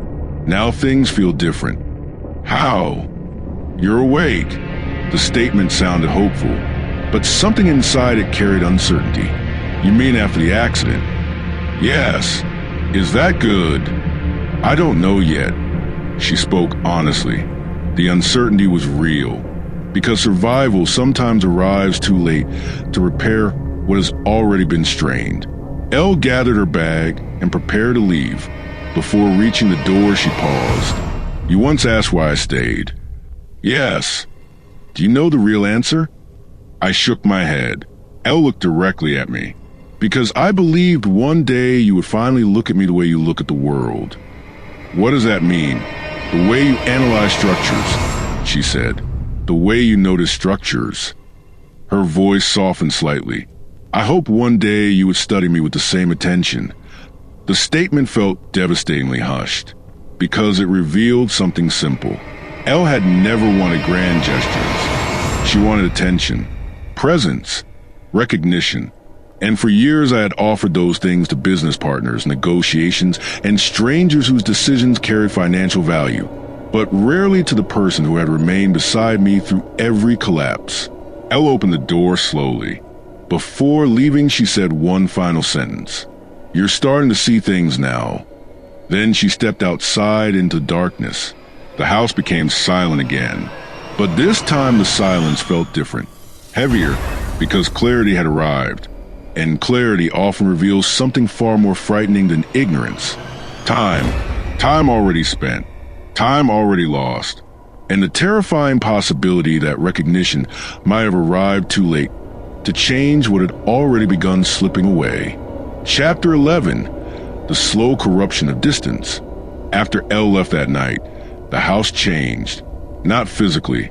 The same furniture remained in place. The same muted lights continued illuminating the empty rooms. Outside, the street carried the same distant sounds of late traffic moving through the city. But something had shifted inside the atmosphere. Clarity can be more disturbing than confusion. For years I had moved through life with the certainty of someone who believed he understood the structure of his own choices. Even the destructive ones, addiction, neglect, distance, had been explained away as temporary deviations. Work would stabilize things. Success would compensate for earlier chaos. Time would repair whatever had been neglected. That logic felt convincing when examined quickly. But Elle's words had dismantled it in a single evening. "You relied on me." The sentence repeated itself slowly inside my thoughts. Reliance is a dangerous form of attachment. It feels safe while it exists, but once someone begins questioning it, the entire foundation becomes unstable. During the following weeks, my recovery progressed steadily. Physically, mentally the process was slower, because stillness forced attention toward things I had previously avoided examining. Elle continued visiting. Not every day, but often enough that her presence still shaped the rhythm of the house. Yet something inside her had changed. It was subtle, almost invisible to anyone who did not know her well. Elle still arrived calmly. She still brought small observations about the world outside. She still listened when I spoke, but the intensity of her attention had softened, not disappeared, just redistributed. The difference revealed itself during ordinary moments. Earlier in our history, Elle watched me carefully during conversations. The way someone studies a complex piece of music. She noticed pauses in speech, shifts in tone, contradictions between words and behavior. Now her gaze occasionally moved elsewhere, toward the window, toward her phone, toward the quiet patterns of light moving across the walls. For the first time since I had known her, Elle was allowing her attention to wander. One evening I asked directly, "You seem distracted." Elle did not deny it. "I'm learning something." "What?" "How to exist without studying you constantly." The statement sounded calm, but it carried a quiet finality. "You used to like studying me," I said. "Yes." "What changed?" She looked at me with an expression that was neither sad nor angry. Perception becomes exhausting when the subject rarely observes back. The sentence closed the conversation immediately because it contained no exaggeration, just truth. That night, Elle left earlier than usual. The door closed gently behind her, and the house returned to silence. But the silence now felt different from the loneliness I had experienced before. Earlier loneliness had been accidental. This version felt deserved. Recovery eventually returned my ability to work. Not completely at first, but enough that professional responsibilities began reappearing gradually. Emails, meetings, conversations about contracts waiting for decisions. The professional identity I had built so carefully returned quickly, like a machine that had been paused rather than dismantled. Colleagues expressed concern about the accident. Clients offered polite sympathy. Within weeks, those conversations shifted back toward numbers and strategy. Business environments rarely dwell on personal vulnerability. Profit demands focus, and focus requires emotional detachment. Yet something inside me resisted returning fully to that structure, because Elle's absence from the house during certain evenings had begun revealing how empty the place actually felt. Before the accident, I had rarely noticed that emptiness. Work filled the hours. Distraction filled the remaining space. Now muted exposed everything. One night, I found myself searching through old messages on my phone. Years of conversations. Thousands of photographs Elle had sent during the period when I traveled constantly and rarely responded. Street corners, coffee cups, windows reflecting afternoon sunlight. Each image carried a timestamp from a moment when she had attempted to maintain connection with someone who was rarely available. The sequence revealed something disturbing. Elle had been documenting her life for me, while I had been living mine almost entirely without her. The imbalance stretched across years, a record of patience that I had mistaken for permanence. As I scrolled through those messages, another memory surfaced. Elle standing beside my hospital bed saying, "People take turns being strong." At the time, the statement had sounded hopeful. Now it felt like a quiet warning, because a person who remains strong for too long eventually becomes tired. And tired loyalty sometimes transforms into something colder. Detachment. Weeks later, Elle visited again after several days of stillness. She entered the house calmly, but her movements felt different, more deliberate, less familiar. "You've been busy," I said. "Yes." "With photography?" "Partly." She placed a bag on the table and sat down across from me. For several seconds, she remained quiet. Then she asked a question I had not expected. "Do you remember when we first met?" "The Harbor Cafe." "Yes." "You had a camera." "I still do." Her fingers traced the edge of the table slowly. "I used to believe something then." "What?" "That if two people understood each other deeply enough, they would never become strangers." "That seems reasonable." Elle shook her head slightly. "It isn't." "Why not?"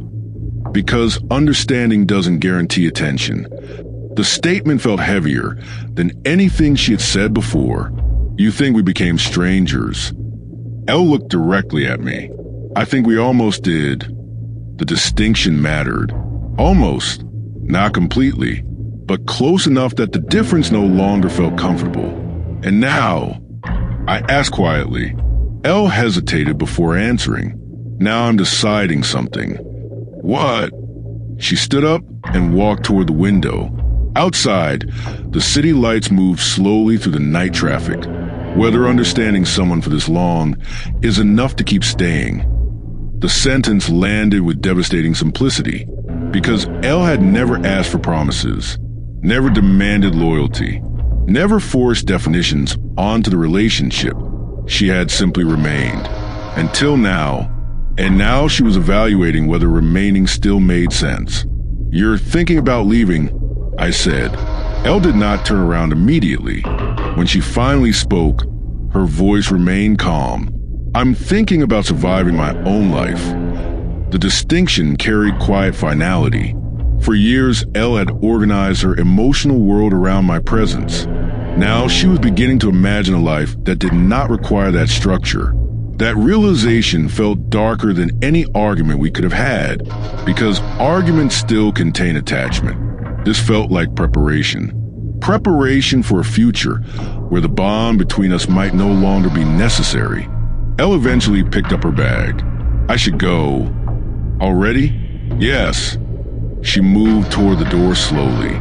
Before leaving, she said something that felt almost like an echo of our earliest conversations. Patterns repeat. The sentence hung in the air. Years earlier, she had spoken those same words while explaining how people gradually disappear from each other's lives. Then she added something that made the moment unbearable. But sometimes the person who leaves isn't the one you expected. The door closed, and for the first time since I had known her, I understood something with terrifying clarity. Elle was no longer the person waiting to see whether I would stay. She had begun deciding whether I deserved the same patience she had given me for more than a decade. Chapter 12. The quiet birth of suspicion. Loss rarely announces itself loudly. Before anything truly ends, something darker begins forming first. Suspicion, not the loud, jealous kind that explodes into accusations. A quieter version, the kind that grows slowly inside the mind, attaching itself to small details until ordinary events begin feeling slightly misaligned. That stage began during the early months after my recovery. Elle still appeared occasionally, but her presence no longer shaped the rhythm of the house. Instead, her visits had become moments that interrupted an otherwise empty routine. The difference seemed minor, but emotionally it was enormous. Earlier, my days moved around Elle. Now Elle appeared only within the spaces my life allowed, and those spaces were shrinking again. Work returned aggressively, not gradually, aggressively. The professional world rarely tolerates long absences. While I had been recovering, negotiations had continued without me. Opportunities had moved forward. Competitors had stepped into meetings that once belonged to my schedule. When I re-entered that environment, everything accelerated. Calls began earlier. Documents grew more complicated. Travel became necessary again. Success requires constant proof of relevance, and relevance demands presence. Soon my life returned to its familiar structure. Daytime filled with strategy and negotiation. Nighttime filled with a silent house. But something inside that structure had changed. Elle was no longer waiting at the center of it. The first moment suspicion appeared felt insignificant. Elle sent a message late one evening. Not a photograph, not an observation, just a short sentence. I stayed late today. The message alone meant nothing. Elle had worked before. Long days were normal. Yet something about the tone felt different. Not secretive, just incomplete. I responded simply, "Busy day?" Her reply came several minutes later. Yes, nothing more. Earlier in our history, Elle would have described the entire situation, the conversation, the people involved, the emotional atmosphere. Now the message ended there. A small hush followed. Then the conversation ended entirely. The human mind has a dangerous habit. When information disappears, imagination begins filling the space. At first, I dismissed the feeling immediately. Elle deserved independence. After years of orbiting my unpredictable life, she had every right to develop routines that did not involve me.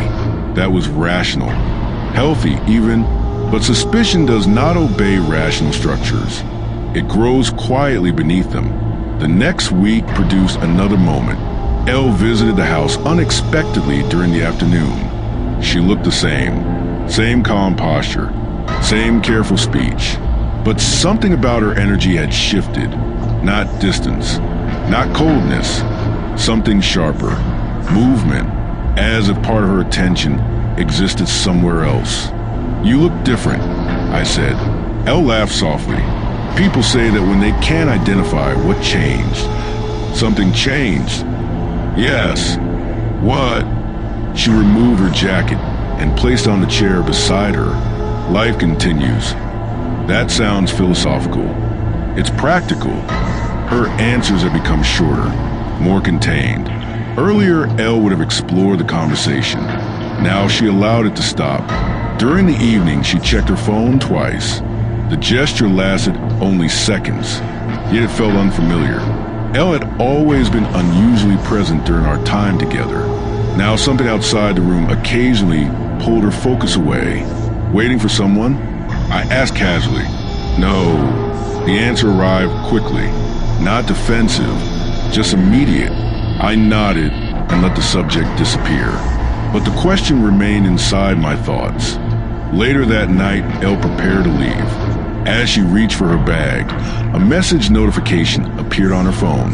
The screen lit up briefly. She saw it, turned the device over immediately, not dramatically, just instinctively. The movement lasted less than a second, but noticing had always been my profession, and Elle had trained me to notice structures long ago. What was that? I asked. Nothing important. The phrase felt strangely impersonal. Elle rarely described things as unimportant. Everything had once fascinated her. Conversations, human behavior, the strange psychology behind ordinary actions. Now she seemed willing to dismiss information quickly.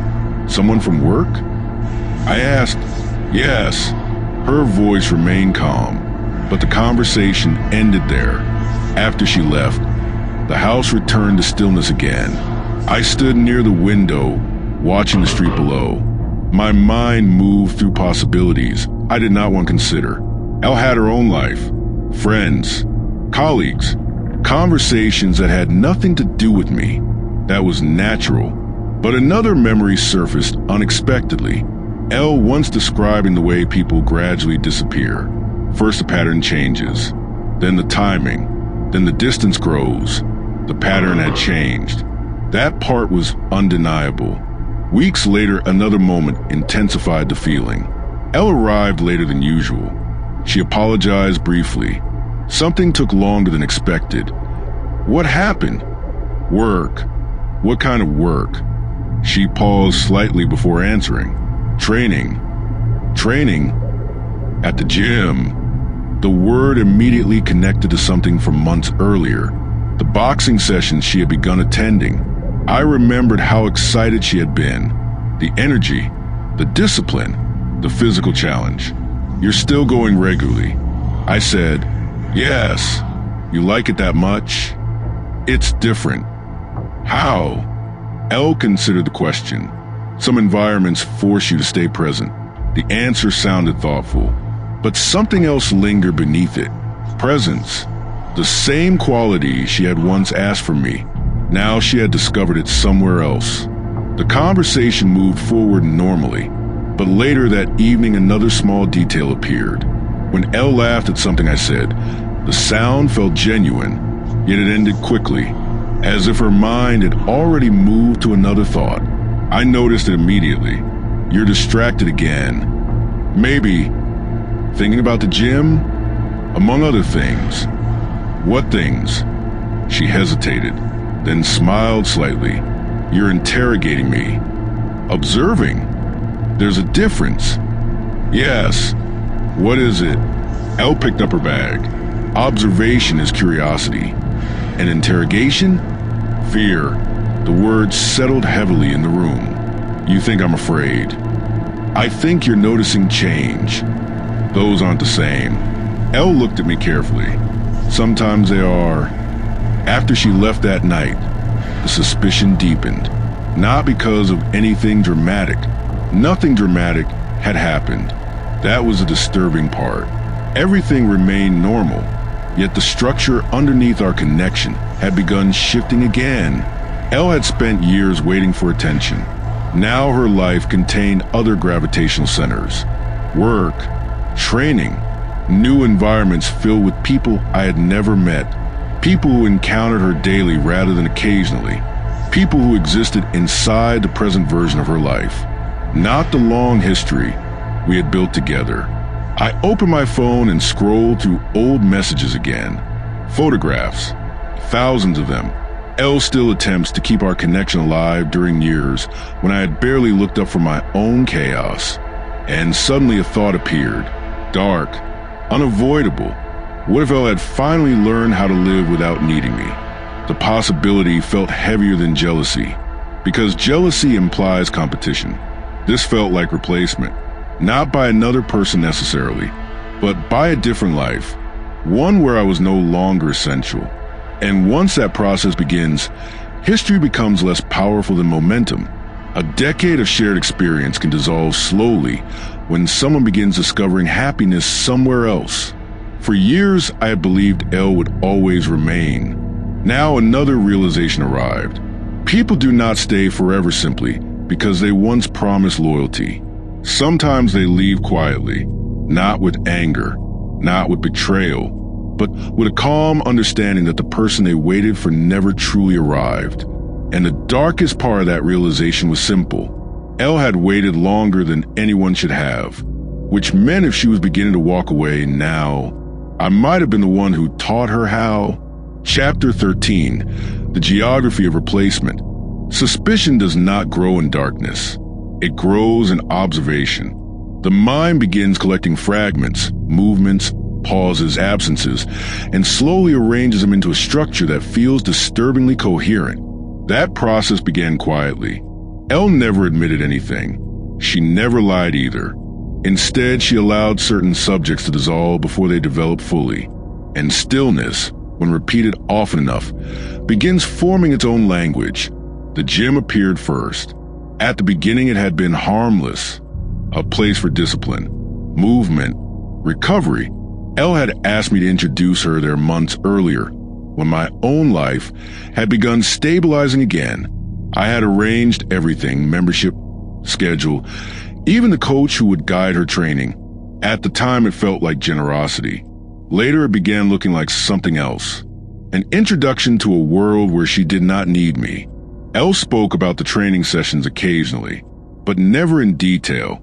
Earlier, she had described people with the precision of a behavioral scientist. Tone of voice, posture, the strange emotional signals hidden inside ordinary conversations.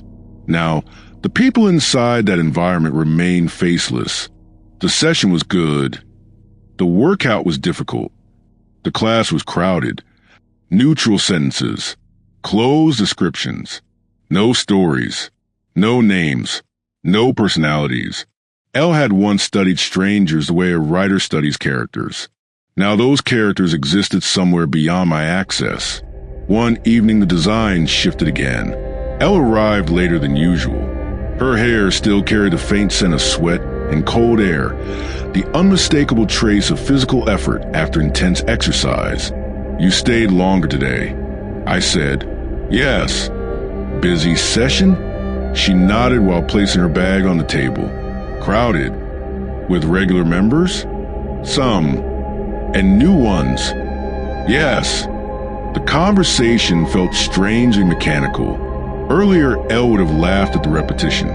Now she allowed it to continue. "Do you enjoy it that much?" I asked. "Yes." "More than before?" Elle paused slightly. "More than before." The answer lingered longer than expected, because something in the tone carried unfamiliar energy. Not excitement, not joy, recognition, as if she had discovered a place where her presence mattered immediately, where attention arrived naturally rather than being requested.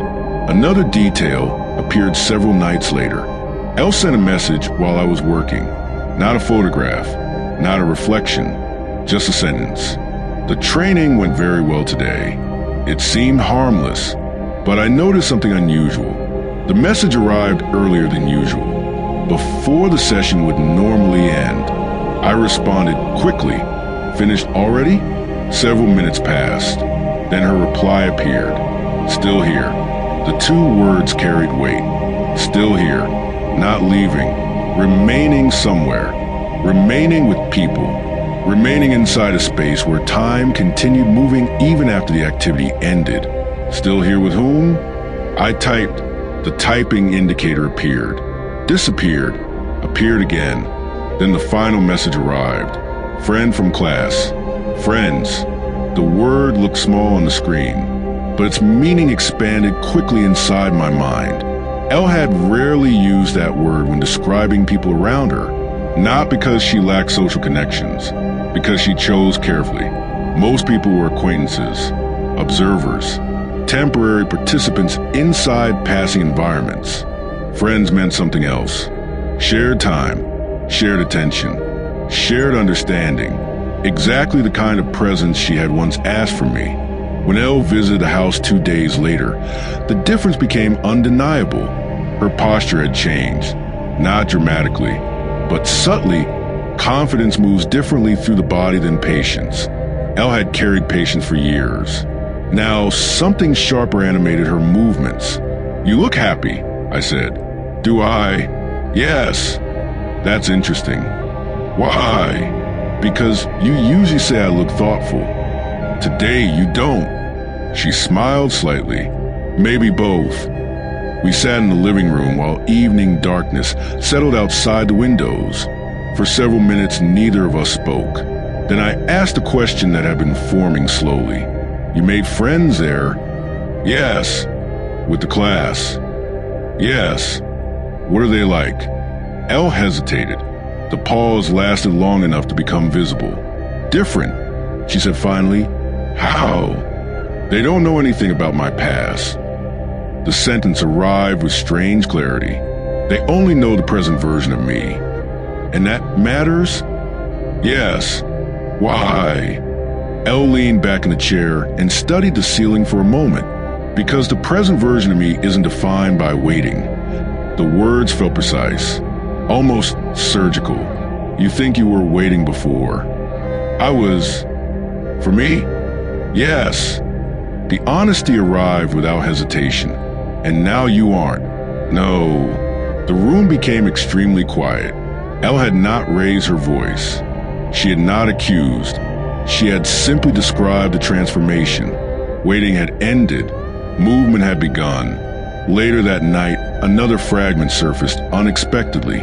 Elle mentioned the coach. Not intentionally, just during a passing comment about training schedules. He adjusted the rotation today. "Who?" "The coach." "What's his name?" She paused, then answered, "Joe."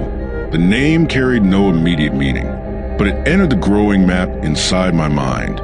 A location, a person. I'm deciding. That sounds the same. No. How? Leaving is an action, and deciding, a process. Her eyes remained steady. "I spent 11 years choosing you." The number felt enormous when spoken aloud. Now I'm asking whether choosing myself is finally allowed. The room fell silent again. Outside, distant traffic moved through the night.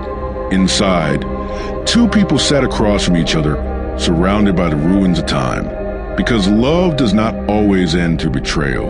Sometimes it ends through imbalance, through years where one person gives patience while the other gives survival. And when the patient one finally discovers a life beyond waiting, the past becomes something difficult to return to. Elle stood up slowly. "I should go." "Back to the gym?" "No." "Then where?" She looked at me with the same calm expression she had carried since the day we met. Forward. The door closed behind her. And for the first time since knowing Elle, I understood something truly dark. Losing someone is painful, but watching them discover happiness somewhere outside your life, that is the moment when regret becomes permanent. Chapter 15. The night the past began collapsing, some endings arrive like storms. Violent, loud, impossible to ignore. Others unfold with surgical quiet. Nothing explodes. Nothing shatters visibly. Yet something fundamental dies. That night, after Elle left the house again, the stillness changed shape. Earlier silences had been empty. Now the stillness contained memory. Every room began holding fragments of the years behind us. The kitchen where she used to cook late at night, because I forgot to eat while working. The couch where she once fell asleep waiting for me to finish calls that stretched past midnight. The hallway where she had walked back and forth during the months I tried to drag myself away from heroin. Each location inside the house carried evidence, not of romance, of endurance. Elle had endured my life longer than anyone else, and endurance eventually demands meaning. If meaning never arrives, endurance transforms into something darker. Exhaustion. I opened the drawer where old phones were kept, devices from different periods of my life, each containing messages preserved like fossils. The oldest one powered on slowly. For several seconds the screen remained black, Then the archive appeared.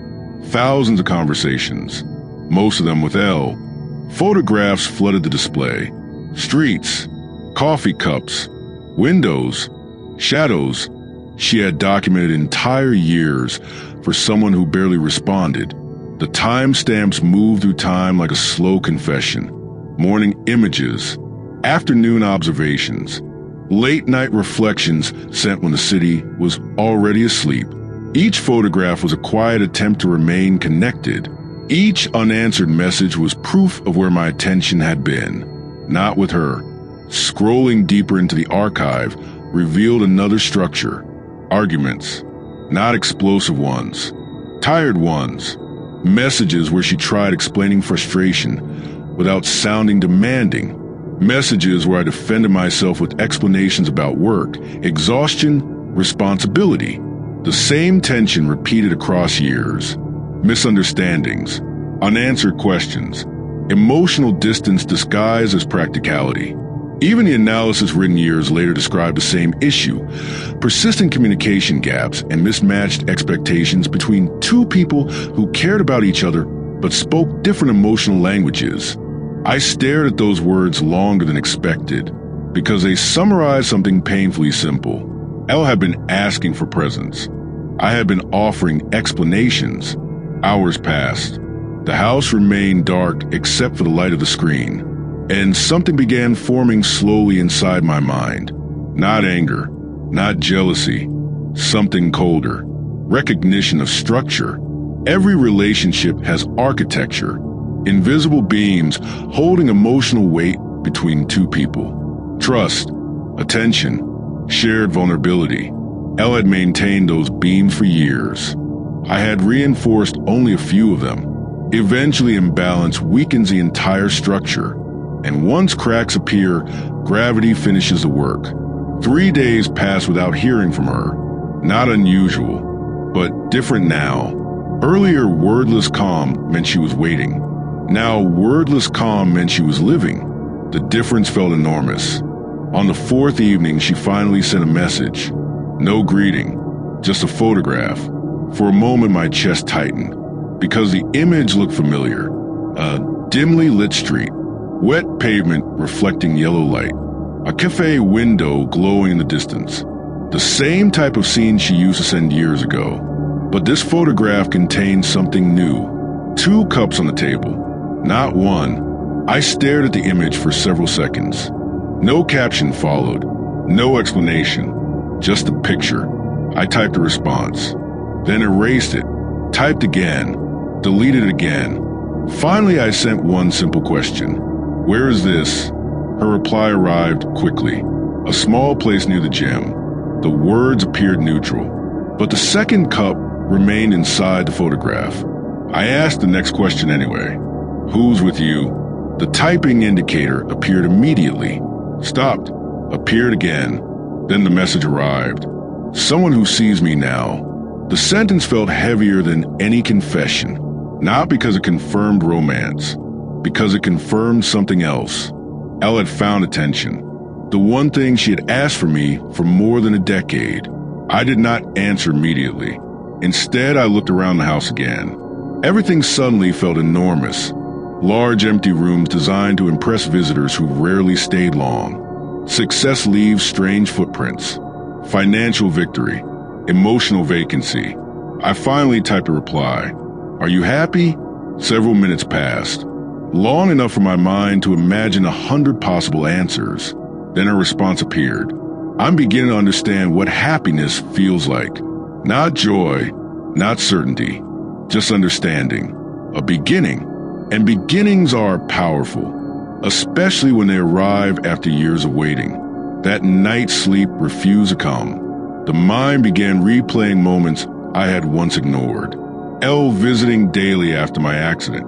Elle standing beside my hospital bed while doctors spoke about recovery. Elle sitting quietly while I worked late into the night. Elle smiling when I gave her gifts she rarely used. Each memory carried the same hidden detail. She had been trying to remain visible, and I had been too distracted to see her. Near dawn, a final realization appeared. Something darker than regret. I had always believed the greatest threat to our relationship would be betrayal.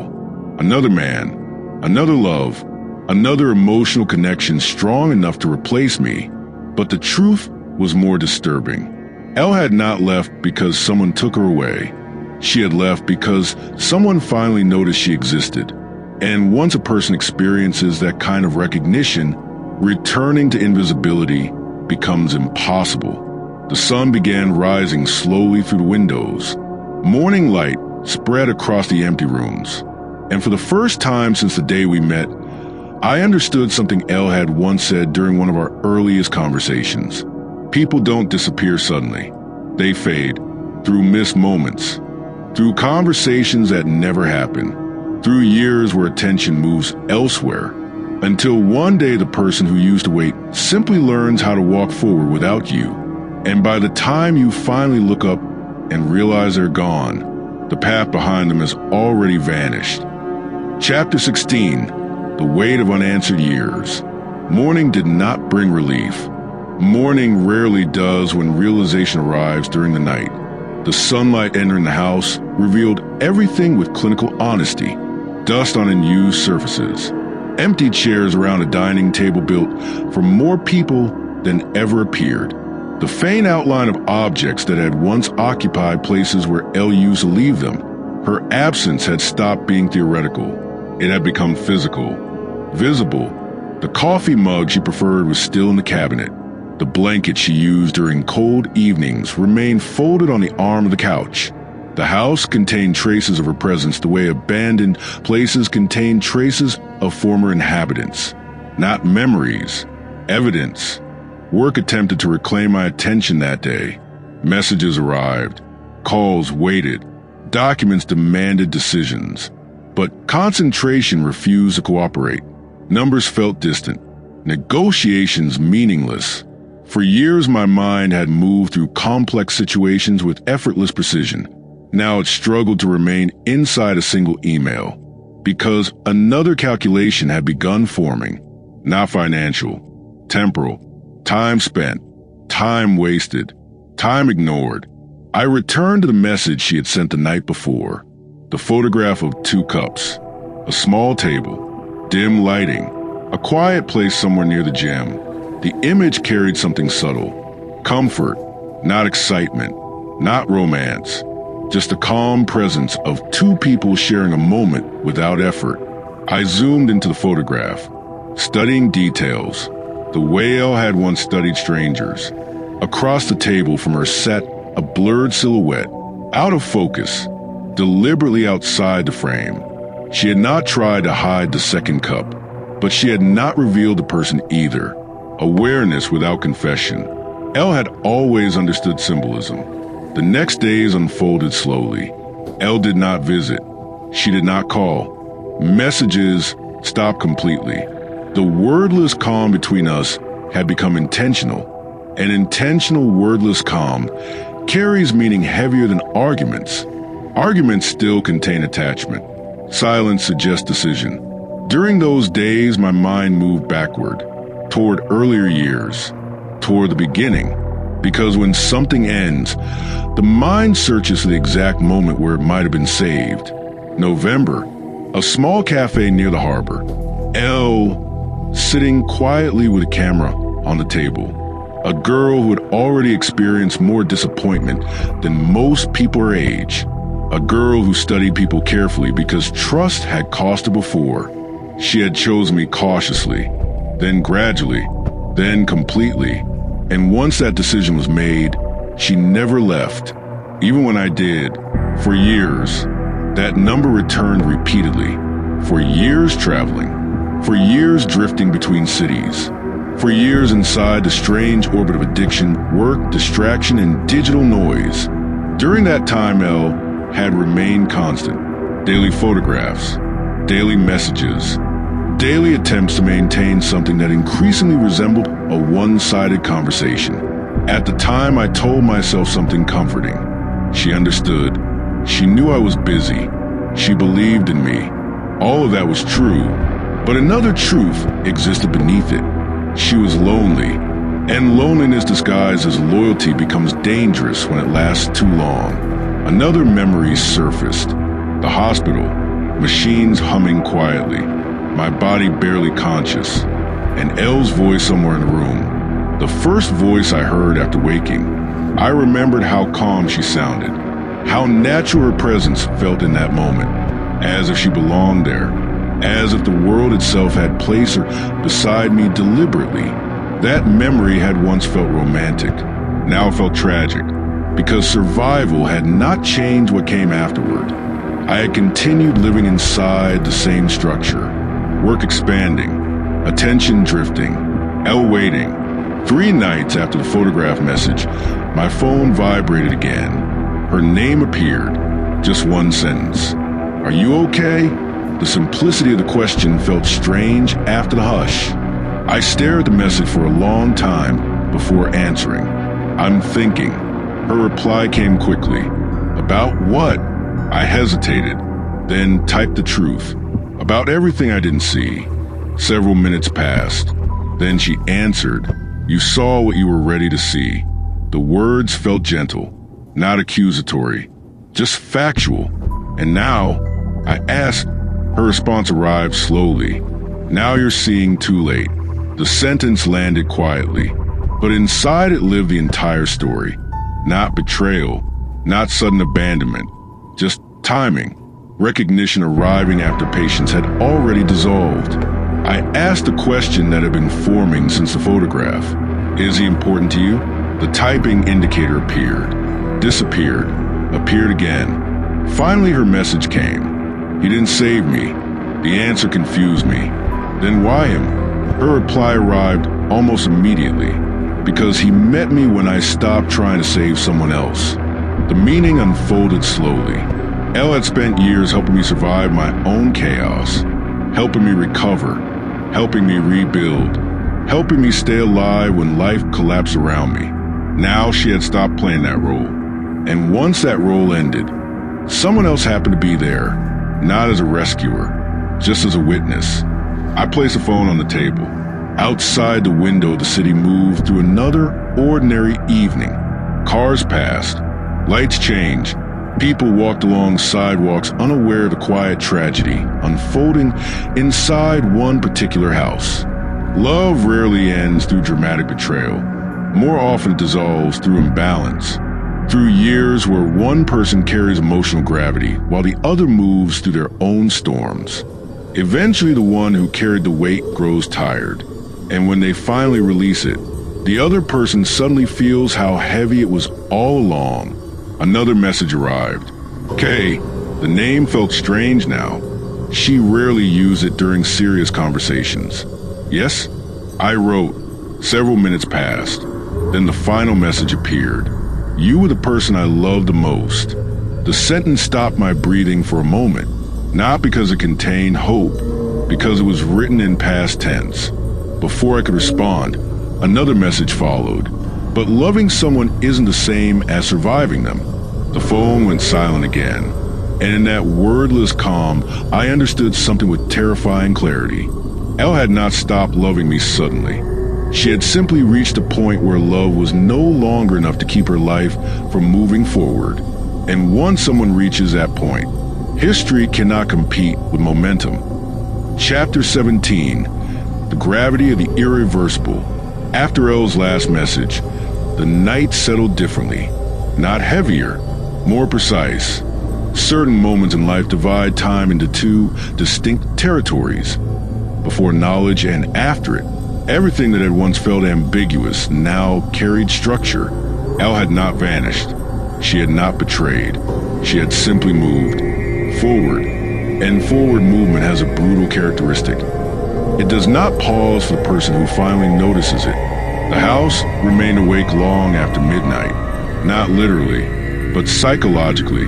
Every object seemed louder than before. The refrigerator humming softly, wind brushing the window glass, floorboards adjusting to temperature shifts. Stillness is rarely empty. It reveals everything the mind is trying to avoid. For years, I had avoided one particular realization. Elle had built her life around me, but I had never built mine around her. At the time, it felt reasonable. Ambition required focus. Recovery required discipline. Work required sacrifice. All of those statements were true, but truth does not erase consequence. The following morning, I left the house early. Not for work, for movement. Cities feel different when the sun has barely risen. Streets breathe slowly. Shops remain closed. Conversations have not yet begun. For a moment, the world resembles the quiet photographs Elle used to send years ago. I walked without direction. Past cafes, past empty benches, past windows reflecting pale morning light. Every location reminded me of something, because Elle had once documented life through observation, and through her photographs, I had unknowingly memorized the geography of ordinary moments. Eventually, my steps carried me toward the harbor, the same place where everything had started. The cafe still existed. New chairs, different owner, but the structure remained. I sat at the same table where we had spoken for the first time more than a decade earlier. The memory returned instantly. Elle studying the street, the camera resting near her coffee, the hushed intensity in the way she observed people moving past the window. Back then, I believed I was meeting someone interesting. I did not realize I was meeting someone who would shape the next 11 years of my life. My phone vibrated again. Her name appeared. A message. Did you sleep? The question felt ordinary, but nothing between us was ordinary anymore. No, I replied. Her answer came quickly. Me neither. Several seconds passed. Then another message followed. I'm at the gym. Of course she was. The place where her life now moved. Training? I asked, watching.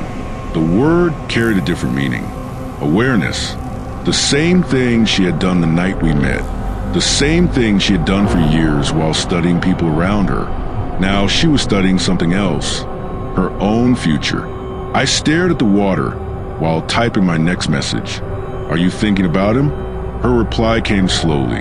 I'm thinking about myself. The distinction mattered. For years, Elle had measured her decisions against my existence. Now she was measuring them against her own survival. And what do you see? I wrote. The response arrived after several minutes. Someone who waited too long. The honesty felt brutal, yet strangely calm. Do you regret waiting? I asked. Her answer came immediately. No. Another pause. Then the rest of the sentence appeared. I regret disappearing inside it. The conversation ended there. No farewell, no promises, just a hushed understanding that both of us were finally speaking about the same reality. A relationship can survive many things. Addiction, distance, family disapproval, even time, but it cannot survive invisibility. And for years, Elle had lived inside a form of emotional invisibility created by my absence. Now she had stepped out of it. By afternoon, I returned home. The house felt unfamiliar again, not because anything had changed physically, because the illusion of permanence had finally collapsed. Elle had once been the most stable element of my life, the person who remained regardless of circumstance.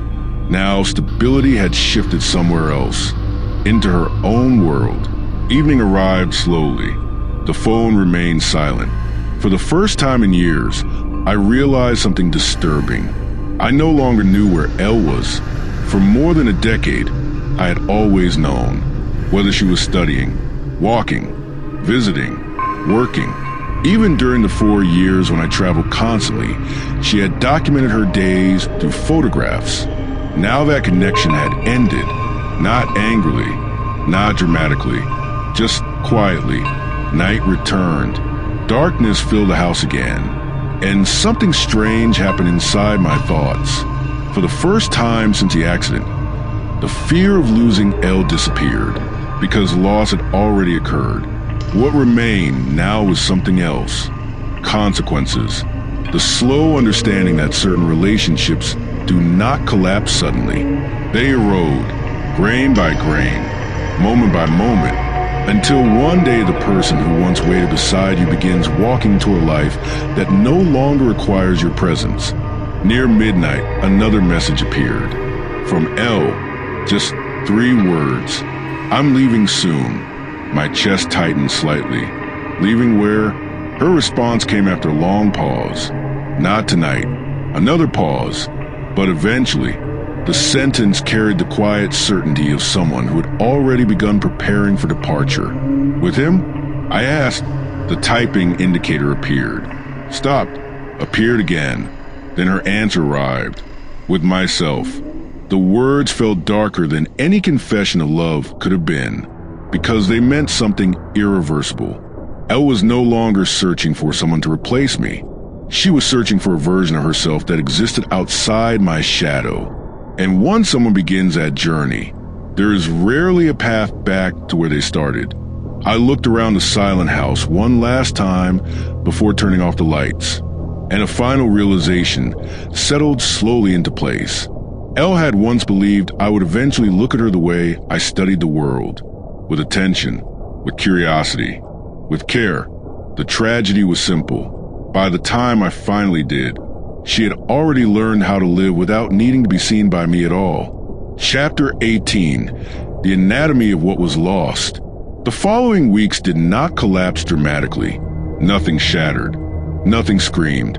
Instead, the relationship between Elle and me entered a colder phase, one where the past remained alive, but the future began withdrawing its permission. The worst part of emotional erosion is not separation. It is coexistence after recognition.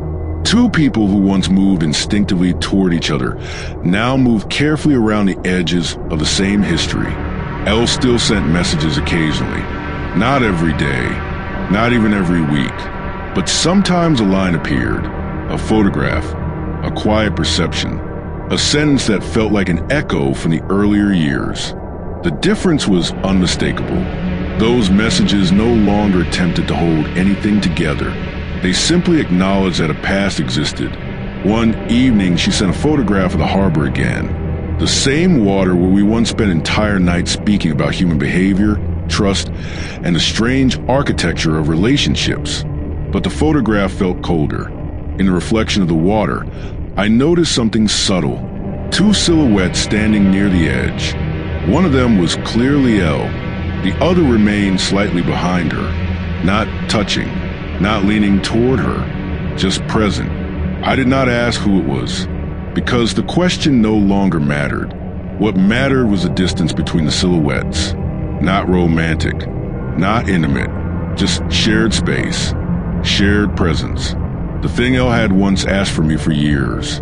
The real darkness began later, not because Elle left, because I began noticing how much of my identity had quietly relied on her loyalty.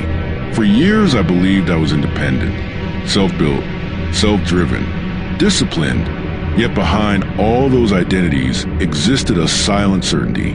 Elle would always remain. She had remained through addiction, through neglect, through distance, through family disapproval, through my worst decisions. That permanence had become part of the foundation beneath my life. Now that foundation had cracked, and without it, certain truths surfaced that I had avoided confronting. The first truth was uncomfortable. Elle had grown, not gradually, radically. The girl who once needed emotional safety had transformed into someone capable of creating her own. The gym had not simply introduced her to new people. It had introduced her to a different version of herself. Strength changes psychology.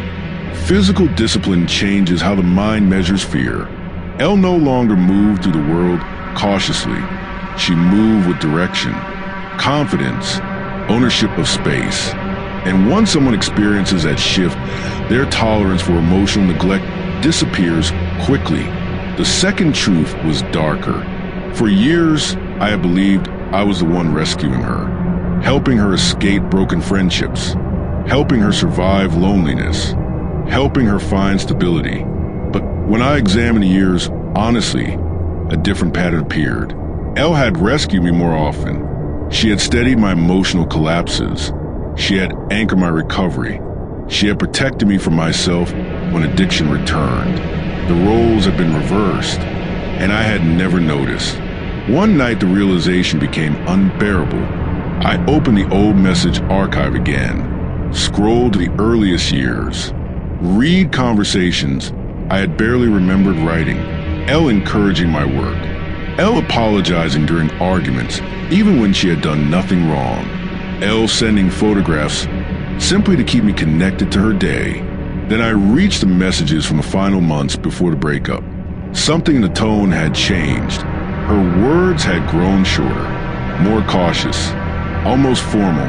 The analysis in the documents later described it clearly. Affection and conflict existing side by side, communication slowly collapsing under the weight of unmet expectations. At the time, I interpreted that change as temporary frustration. Now I recognize it as something else. Preparation. People do not detach suddenly. They rehearse emotional distance quietly before the final step. 3 weeks passed before I saw Elle again in person. Not intentionally. The meeting happened at the gym. I had returned to training again. Not out of motivation, out of necessity. Physical exhaustion felt easier than thinking. The boxing area was crowded that evening. Elle stood near the heavy bags with several others. Among them was Joe, the coach, the man whose presence had become the symbol of everything changing. But what I saw that night did not match the image my jealousy had constructed.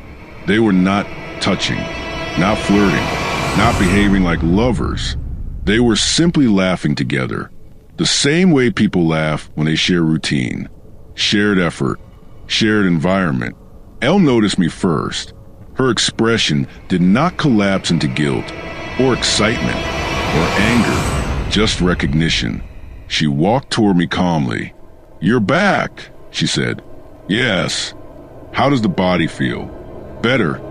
"Good." We stood there for a moment, two people surrounded by noise and movement, but emotionally isolated from the entire room. "You look stronger," I said. Elle smiled slightly. "I am." There was no arrogance in the statement, just truth. Joe approached us briefly, introduced himself politely. Firm handshake, respectful distance. There was nothing threatening about him, nothing dramatic, and that realization disturbed me more than if he had been arrogant, because he had not taken Elle from me. He had simply been present when she stopped waiting. Later that night, Elle sent another message. Not about the gym, not about him, just a sentence. "You finally saw me today." I stared at the screen for several minutes before replying. "I've always seen you." Her response arrived almost immediately. "No." Then another message followed. "You finally saw who I became." The difference between those two sentences was enormous, because Elle was no longer the girl who had once waited for recognition. She had evolved. And evolution carries a brutal rule. People who transform rarely fit back into roles they once occupied. That night, I sat in the dark living room again. The house felt larger than ever, but for the first time, the hush did not feel empty. It felt deserved, because the darkest truth had finally surfaced. Elle had never been asking for extraordinary love. She had been asking for ordinary attention, presence, recognition, consistency. Things I had given easily to work, to ambition, to chaos, but rarely to her. And now that someone else existed in the spaces where she had once waited alone, the tragedy was not that Elle had found someone new. The tragedy was realizing how little she had needed from me all along, and how completely I had failed to give it. Chapter 19, The Slow Death of Certainty. After that night at the gym, something irreversible settled inside my mind. Not anger. Anger would have been easier. Anger creates enemies, and enemies simplify emotional landscapes. What replaced it was colder. Recognition. For the first time since knowing Elle, I was no longer certain of my place in her life. That uncertainty infected everything. Days continued moving forward with mechanical consistency. Work resumed its old dominance over my schedule. Meetings filled the mornings. Negotiations consumed the afternoons. Contracts and numbers attempted to reclaim my attention. From the outside, nothing had changed. The same man who managed multi-million negotiations by day still existed. The same disciplined strategist who could dismantle a complicated financial structure in minutes still operated efficiently inside boardrooms.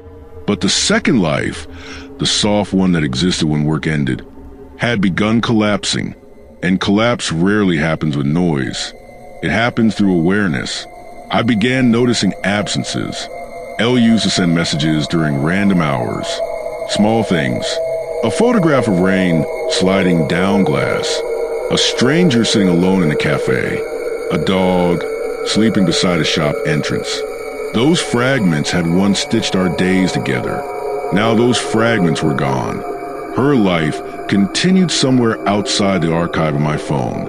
And that absence of documentation felt like a slow erasure. One night, curiosity overcame restraint.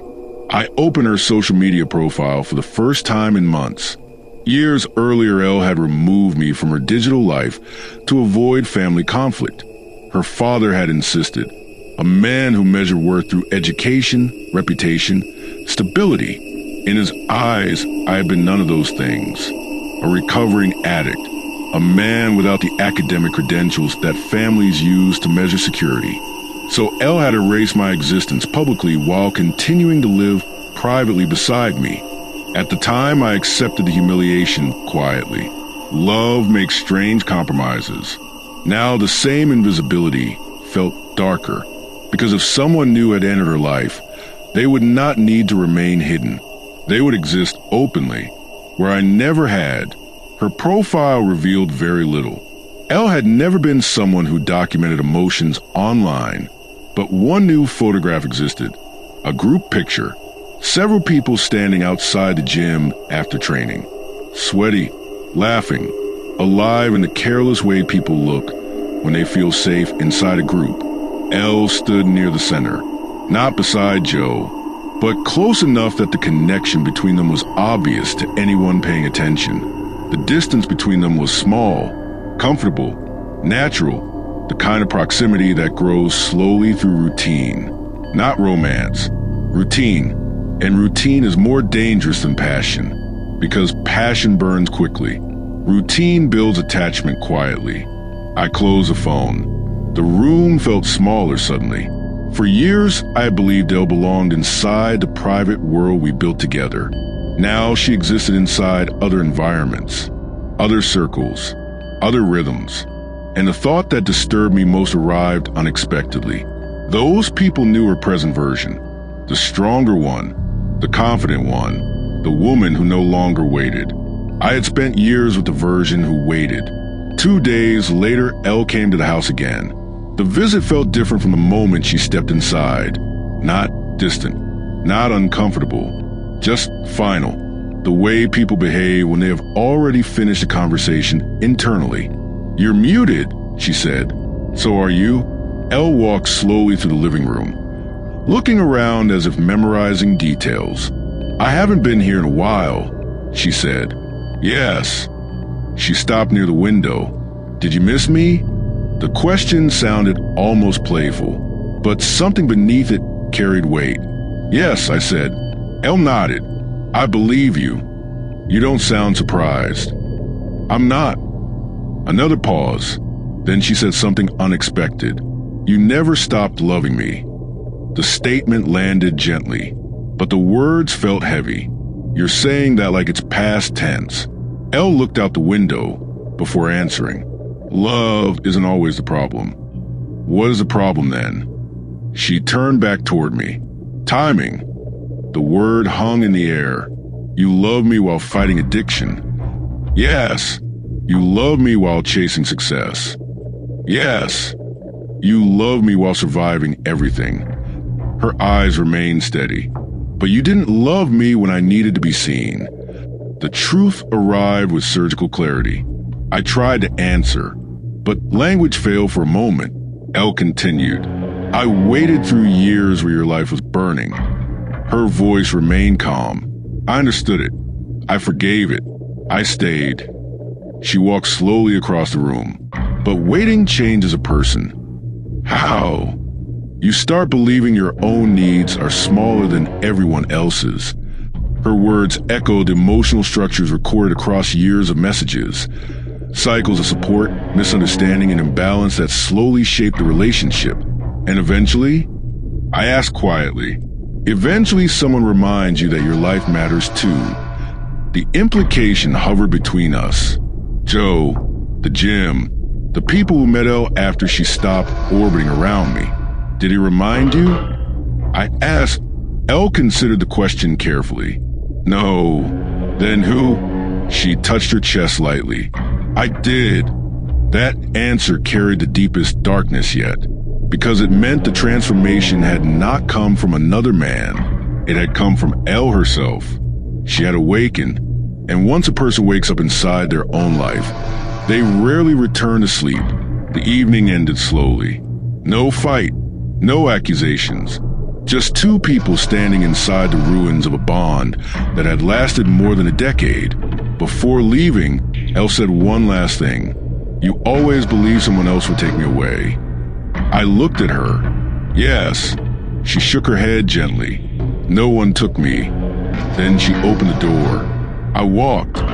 The door closed softly behind her, and standing alone again inside the hushed house, I understood the final cruelty of the situation. Elle had not been stolen. She had not been seduced. She had not been rescued. She had simply reached a moment where her life finally mattered more than the love she once felt for me. And there is nothing more terrifying than realizing the person you assumed would always stay has finally learned how to leave on their own. Chapter 20, the room where memory refuses to leave. After Elle walked out that night, something inside the house shifted again. Not emotionally this time, spatially. Certain places inside the house began feeling hostile to memory. The couch where she once slept while waiting for me to finish work. The kitchen counter where she left small notes reminding me to eat. The hallway where she paced during the worst nights of withdrawal. Every corner contained evidence of a version of Elle that no longer existed. Not because she had died, because she had evolved. And evolution is cruel to nostalgia. Days passed without hearing from her again. Work tried reclaiming its territory over my mind. Meetings resumed their usual rhythm. Clients spoke about expansion, risk, future strategy. I answered them automatically. The strategist still functioned, but something strange had begun happening inside my perception. Every negotiation started reminding me of Elle, not romantically, structurally. I began noticing patterns inside business conversations that mirrored the collapse of our relationship. Unbalanced investments, delayed recognition of value, partners who contributed silently while others collected credit, and eventually the inevitable correction, withdrawal, the moment when the undervalued partner stops participating. The deal collapses, not through sabotage, through absence. 3 weeks passed before Elle appeared again. No message beforehand, no warning, just a hushed knock on the door late in the evening. When I opened it, the first thing I noticed was her posture. Still calm, still confident, but something softer existed beneath it. Fatigue, not physical, emotional. You look tired, I said. Elle smiled faintly. Life is busy. Gym. Yes. Work. Yes. Everything. She nodded. Everything. The word carried weight, because for years everything in her life had included me. Now everything existed independently of my presence. She stepped inside slowly. Her eyes moved through the house the way someone studies a place they once lived. Not with longing, with distance. You changed nothing, she said. What should I have changed? Elle shrugged. Usually people rearrange things after something ends. Did something end? The question lingered longer than I expected. Elle didn't answer immediately. Instead, she walked toward the living room window and looked outside. Cars passed, headlights sliding across the glass. I'm not sure, she said eventually. That sounded like uncertainty. It is. I studied her carefully. For the first time since all this began, Elle did not look certain about her decisions. And that uncertainty felt dangerous, because uncertainty creates temptation to return. We sat across from each other for several minutes, neither speaking. The wordless calm was familiar, but the emotional terrain had changed. Before, silence meant comfort. Now stillness meant calculation. Finally, Elle spoke. "I saw something today." "What?" "A couple arguing outside the gym. And..." She leaned back slowly. "They reminded me of us." "That doesn't sound encouraging." Elle shook her head. "No. How?" The woman kept asking questions. And the man, he kept explaining why everything was reasonable. The comparison felt painfully accurate. "That's not exactly what happened between us," I said. "No. What's different?" Elle looked directly at me. The woman in that argument eventually stopped asking. The sentence landed heavily, because I understood what she meant immediately. Elle had stopped asking too. Not suddenly, gradually, and I had mistaken her silence for patience. Another soft moment passed. Then she said something that changed the entire direction of the conversation.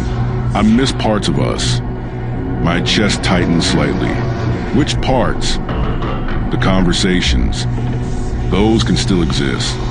Yes, but they don't feel the same. Why? Elle thought for a moment before answering, because I know now how invisible I was during them. The honesty hurt more than anger would have. "You weren't invisible," I said quietly. Elle didn't argue. She simply asked a question. "When was the last time you asked how I was feeling before everything started collapsing?" The answer did not exist. She continued. "For years our conversations were about you. About work. About addiction. About survival." Her voice remained calm. "I wanted to help. And you did." "Yes." She paused. "But eventually helping someone survive becomes the only role you have. And that's wrong. It becomes lonely." The statement echoed the same imbalance described many times across our long history. Support flowing in one direction, while emotional attention rarely returned the other way. "You're still seeing him," I said finally. Elle did not pretend confusion. "Yes." "Is it serious?" "No." "Then why continue?" She gave a small, almost sad smile. "Because it reminds me that my life is allowed to move." The words felt devastatingly calm. "You can move with me?" I tried. "And now..." Elle's eyes softened slightly. "Now I'm learning how to move without waiting." She stood up slowly. The same movement I had watched many times over the past weeks. Preparation for departure. But something in her expression suggested she had not fully finished the conversation yet. "You know what the strangest part is?" she said. "What?" "For years I thought losing you would destroy me. And it didn't." The sentence contained no cruelty, just quiet astonishment. "That doesn't mean I stopped loving you," she added. "But love stopped controlling my life." She walked toward the door. Halfway there she stopped, then turned back. "You finally see everything now," she said. "Yes." "Do you know why?" "Why?" Elle looked at me with the same thoughtful expression she had carried the night we met. "Because now you're the one who's waiting." The realization struck instantly. For 11 years, Elle had lived inside a state of emotional suspension, waiting for my life to stabilize, waiting for attention, waiting for recognition. Now the roles had reversed, and the cruelty of timing revealed itself. I had become the patient one. Only after patience was no longer needed, she opened the door. Night air entered the house. Before leaving, she said one last thing. "I hope you find peace with what happened." Then she stepped outside, and as the door closed behind her again, I understood something darker than regret. Waiting is survivable, but realizing you taught someone how to stop waiting, that is the moment where guilt becomes permanent. Chapter 21. The place where waiting lives. After Elle left that night, I understood something that had never occurred to me before. Waiting is not passive. It is an occupation, a psychological environment where time behaves differently. And once someone has lived there long enough, the architecture of their thoughts begins adapting to it. For 11 years, Elle had lived inside that place, quietly, patiently, constructing entire days around the possibility that I might eventually arrive emotionally the way I always arrive physically. Now I had inherited that space, and I finally understood how cold it could be. The first week felt strange but manageable. Work continued. Meetings filled the daylight hours. Clients still trusted my judgment. Strategy still made sense. But when evening arrived, something unusual happened. The mind began expecting a message, a photograph, a short perception about something she had seen. For years, those small signals had arrived almost unconsciously. Now the absence of them felt like a missing sound in the background of daily life. Stillness can become loud when it replaces routine. I tried distracting myself, training again at the gym, long runs through the city after midnight, work expanding deeper into complex negotiations.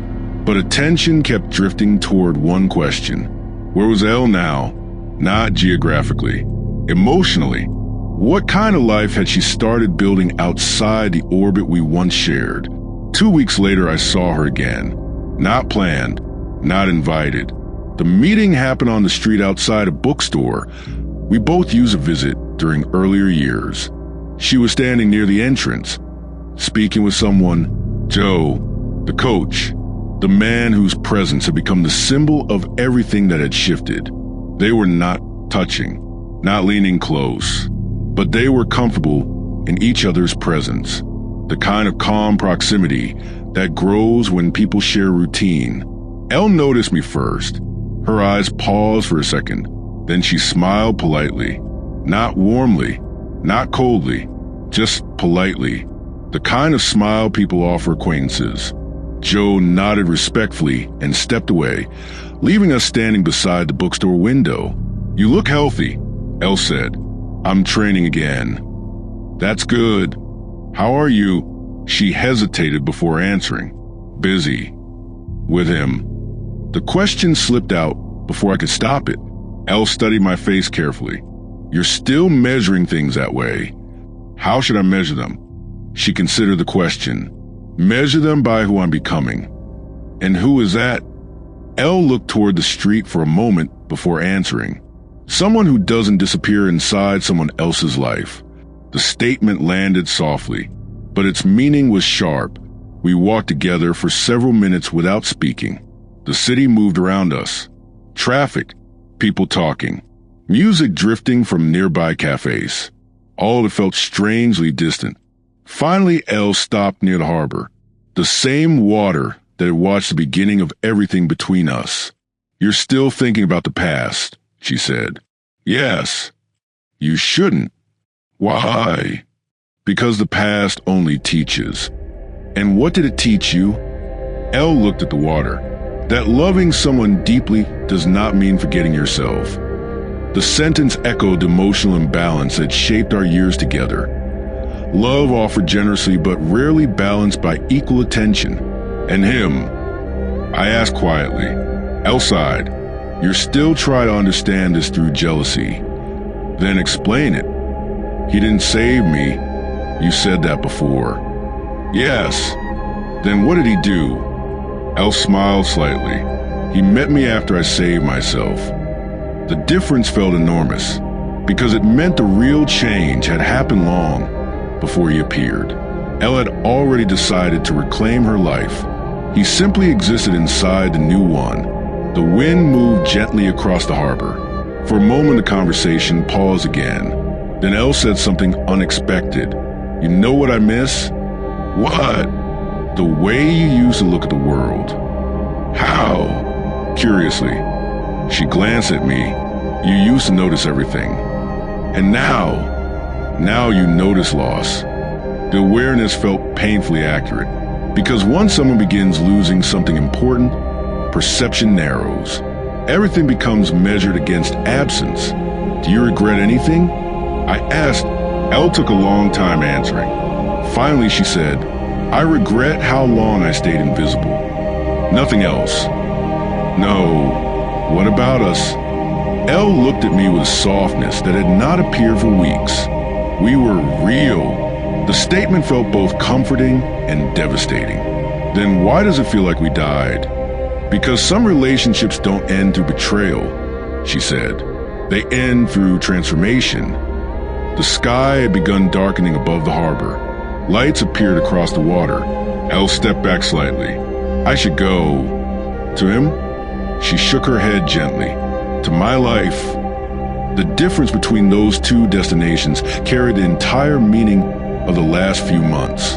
Before leaving, Elle said something quietly. You were never my mistake. That sentence surprised me. Then what was I? She smiled sadly. You were my beginning. Then she walked away along the harbor path, her figure growing smaller under the streetlights. And standing there alone beside the water, I realized something darker than heartbreak. Elle had not been taken from me. She had grown beyond the version of life where I was the center. And once someone outgrows a world they once lived inside, they rarely return to it. The harbor water moved slowly under the lights. And for the first time since everything began collapsing, I understood the final truth of our story. Elle had spent 11 years waiting for me to see her. Now I would spend the rest of my life remembering the moment I finally did, only to realize she had already learned how to live without needing that recognition anymore. Chapter 22, The Silence That Replaces Love.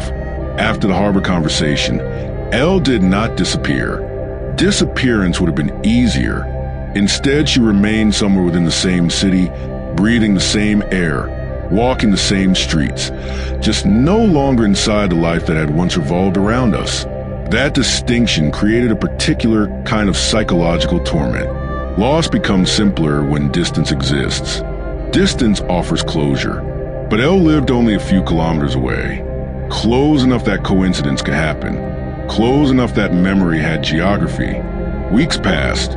No messages, no photographs, no quiet observations about strangers. The archive of our communication had finally ended, and the silence began reshaping my routines. Evenings stretched longer than before, not because time had slowed, because expectation had vanished. For years my mind had unconsciously prepared for Elle's presence, a text arriving late at night, a photograph appearing during the afternoon, a quiet voice asking a thoughtful question. Without those signals, the hours lost their rhythm. I returned to the gym regularly now, not for discipline, for distraction. Physical exhaustion offered temporary escape from the constant replay of memories. Elle was there often, but we rarely spoke. At first, the distance felt intentional. Two people protecting themselves from emotional confusion. Later, it simply became habit. Elle training with the others, laughing occasionally, focused, alive in ways that had nothing to do with me. The first time I saw her sparring confidently in the ring, something strange happened inside my chest. Not jealousy, recognition. She had transformed completely. The quiet girl who once studied people from the corner cafe had become someone who moved forward with force. Someone who did not hesitate. Someone who had learned to defend her own space. One night after training ended, Elle approached me, unexpectedly. Do you remember something you once told me? She asked. What? That people reveal themselves through structures. Yes, you were right. I waited. Elle looked around the empty gym floor before continuing. For years my structure was waiting. And now, my design is living. The difference between those two states contained the entire tragedy of our story. Are you happy? I asked. The question escaped before I could stop it. Elle didn't answer immediately. She thought about it carefully. I'm not sad anymore.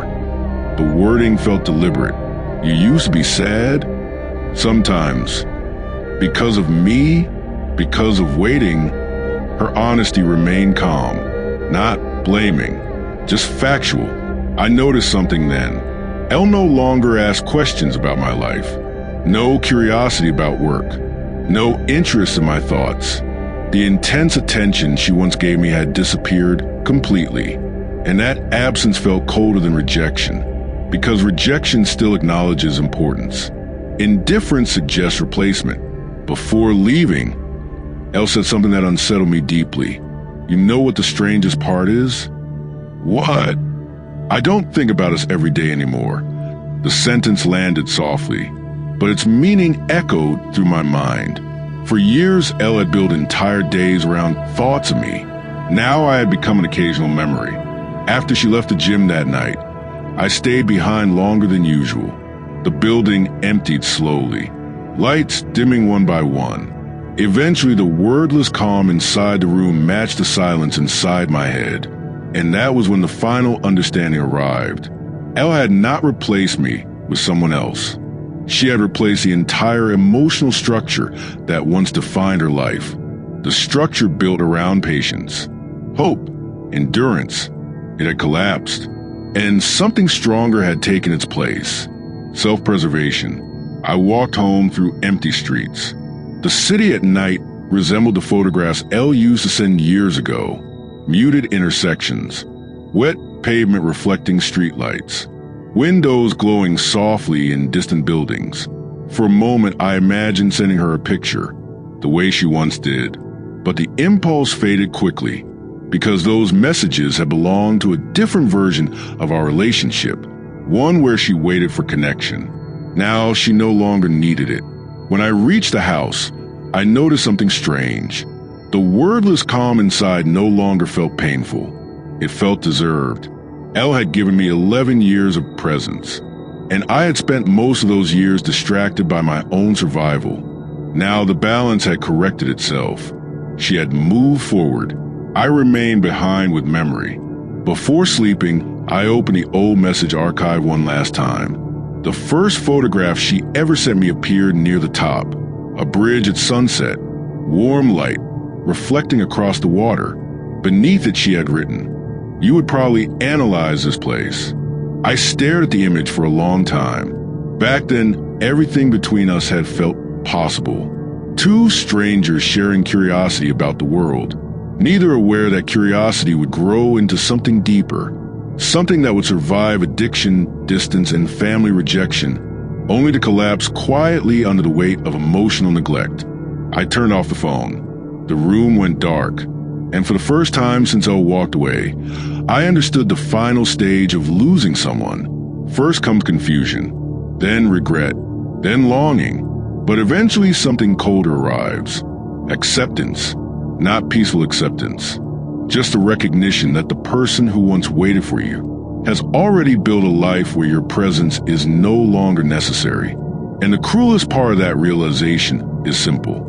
If Elle ever returned one day, I would still open the door, but she would never again arrive as a girl who once loved me enough to stay, because that version of Elle had died long before I noticed she was gone. Chapter 23, The Life She Survived. After the gym conversation, something colder replaced hope. Not anger, not jealousy, a quieter realization. Elle had not simply moved on. She had survived me. The distinction changed everything. For years, I believed our story was tragic because love had been lost. But that interpretation slowly revealed itself as dishonest. Love had not disappeared. It had simply stopped being enough for her to remain. The truth became clearer the more I examined the past honestly. Elle had entered my life during a time when I still believed survival meant endurance. You endure pain. You endure addiction. You endure failure. You endure rejection. If you endure long enough, things improve. That philosophy works in business. It works in recovery. It does not work in love, because endurance eventually becomes invisibility. And Elle had endured me longer than anyone ever should. I opened the old message archive again, not searching for comfort, searching for evidence. The early years looked different now. At the time, I believed Elle was simply affectionate, supportive, loyal. But reading the messages again revealed something darker. She had been trying to be seen. Every photograph she sent carried the same hidden request. Look at my world. Look at me. Look at this moment I'm living. And most of the time I answered hours later. Sometimes days. Sometimes not at all. Because my life had always felt more urgent than hers. Another message appeared from Elle one evening. Unexpected. Just a single line. Do you remember the accident? I stared at the words longer than expected. Yes. Her response came slowly. I remember it differently. I felt a small tightening in my chest. How? The typing indicator blinked for several seconds. Then her message appeared. When they called me from the hospital, I thought you were going to die. The sentence felt heavier than anything we had discussed before. I remember sitting outside the emergency room, thinking something terrible. Not that you might die, but that if you survived, nothing would change. The honesty felt brutal. And did it? I asked. Her reply came immediately. Not really. I closed my eyes for a moment. The memory returned clearly. Hospital lights. Machines. Elle sitting quietly beside the bed while I drifted in and out of consciousness. At the time, I believed that moment proved something beautiful. That love had survived everything. Now I understood it differently. Elle had been watching a sequence repeat. A man constantly breaking himself. A woman constantly repairing him. Another message appeared. You know what the hardest part was? I hesitated before answering. What? Her reply arrived after a long pause. Realizing I loved someone who needed me more than he ever saw me. The sentence felt like a slow knife, because it contained the entire imbalance of our relationship. Elle had been essential to my survival, but I had rarely been essential to her happiness. Days passed before we spoke again. The city entered autumn, cool air moving through empty streets. One evening, I walked past the harbor again. The same water where we once spent hours talking about human behavior and emotional sequences. Elle had always believed relationships revealed people more clearly than anything else. Now our relationship had revealed me, not as a villain, but as someone too consumed by survival to truly love someone properly. 2 weeks later, Elle asked to meet, not at the gym, not at the house, at the harbor, the place where everything had begun. When I arrived, she was already there, standing near the water. The same posture she had the night we met years earlier. Only now something inside her had hardened. Not cruel, just finished. You look thinner, she said. I haven't been eating much. That happens. Her voice carried sympathy, but no urgency. The way someone speaks when emotional emergency has already passed. We walked along the harbor slowly, neither rushing, neither pretending things would return to what they once were. I read our old messages. I said finally. Elle nodded. So did I. And she looked at the water. I realized something. What? For years I thought loving you meant helping you survive. And now, Elle exhaled slowly. Now I understand loving someone should never require disappearing. The sentence echoed the same emotional imbalance documented across years of conversations between us. Care flowing constantly in one direction, while attention rarely returned the other way. I never wanted you to disappear. I said quietly, I know. Then why didn't you tell me sooner? Elle smiled sadly. I did. Her answer stopped the conversation completely, because she was right. She had told me, through frustration, through arguments, through hushed sadness I had always interpreted as temporary, but survival had made me deaf. You still love me, I said after a moment. Elle didn't deny it. Yes. The honesty hurt more than rejection would have. Then why does it feel like you're already gone? She thought about the question carefully, then said something I will probably remember for the rest of my life. Because loving you almost destroyed me. The sentence landed softly, but it carried years of hidden exhaustion. The harbor lights flickered on above us. Elle looked older than when I first met her. Not physically, emotionally, like someone who had lived an entire lifetime inside a single relationship. I don't hate you, she added quietly. I know. I don't regret you either. That's good. She nodded. You were the most important person in my life for 11 years. The number sounded enormous spoken aloud. And now, I asked. Elle looked at the water again. Now I'm learning who I am without needing you to exist. She turned toward me. For a moment I thought she might cry, but Elle had already done most of her grieving long before I noticed the relationship dying. Instead, she said something softer. You finally see everything now. Yes, but that's the saddest part. Why? Her voice barely rose above the sound of the water. Because if you had seen me this clearly 5 years ago, none of this would have happened. The truth of that statement felt unbearable, because I knew she was right. Love had not failed. Timing had. Elle stepped back slowly. The same movement I had watched many times during the past months. Preparation for departure, but this time it felt final. Take care of yourself, Kay. The way she said my name sounded different, gentler, more distant. Elle, I didn't know what I wanted to say. Apology, regret, desperation. None of those words could repair 11 years of imbalance. So I said the only honest thing left. I'm sorry I didn't see you sooner. Elle nodded slowly. I know. Then she turned and walked along the harbor path, her figure disappearing gradually beneath the lights. And standing there beside the water, I understood the final tragedy of our story. Elle had not left because someone else loved her more. She left because she finally learned how to love herself enough to stop waiting for me. And the cruelest part was simple. By the time I finally understood her completely, she had already survived loving me. Chapter 24. The years that cannot be repaired. After the harbor conversation, Elle did not contact me again. Not the next day. Not the next week. And the hush carried a different weight than before. Earlier silence had always contained possibility. Elle might message later. Elle might send a photograph. Elle might appear at the door late at night with coffee and a quiet observation about the world. But this stillness felt complete, like a door that had already closed somewhere far away. The strange thing about endings is that the mind refuses to accept them immediately. Instead, it begins reconstructing the past obsessively, searching for a specific moment where everything might have been saved, a sentence that could have been said differently, a night where attention could have been given instead of postponed, a message that should have been answered immediately instead of hours later.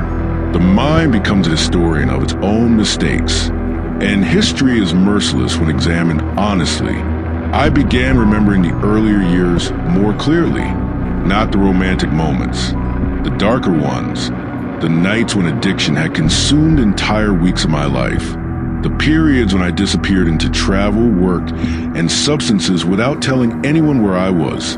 Elle had always known. She never pretended otherwise, but she stayed. She always stayed. One memory returned repeatedly, a night during the worst period of heroin use.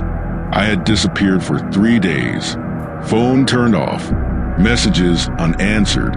When I finally returned to the apartment, Elle was sitting on the floor near the door, not crying, not angry, just sitting, waiting. How long have you been here? I asked. Since yesterday. Why didn't you go home? She looked at me calmly. Because you might have come back. At the time, I thought that kind of loyalty was beautiful. Now it looked like something else. Desperation. I remembered another night. One where Elle tried explaining how lonely she felt. Not accusing, just describing. I don't need everything, she said quietly. I just need to feel like I exist in your life.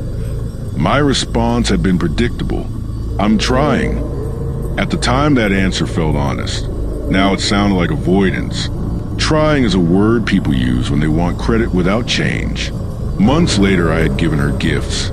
Clothes, a phone case, small things meant to compensate for emotional absence. She thanked me politely, but I noticed she rarely used them. At the time, I thought she was being ungrateful. Now I understood something darker. She had never wanted objects. She wanted attention. And attention cannot be purchased after years of neglect. The house began feeling smaller each day, not physically, emotionally, because every room contained echoes of Elle's patience, the patience she had practiced for 11 years. 11 years. When spoken aloud, the numbers sounded obscene. Most relationships do not survive half that time. Elle survived it all. Addiction, distance, family rejection, the humiliating reality of being hidden from her own relatives because I did not meet their expectations. She survived everything until she didn't. One evening I received a message from an unknown number. Just 2 sentences. She's doing well. You should be happy about that. The message contained no name, but I recognized the implication immediately. Joe, the coach, the man whose presence had become the symbol of Elle's new life. I stared at the screen for several minutes, then typed a response. I am. And surprisingly, the statement was not entirely false. Elle deserved happiness, even if that happiness existed in a life where I no longer belonged. Weeks later, I saw her again. Not close, just across the street outside the gym. She was walking with a small group from training, laughing, her movements relaxed in a way I had rarely seen before.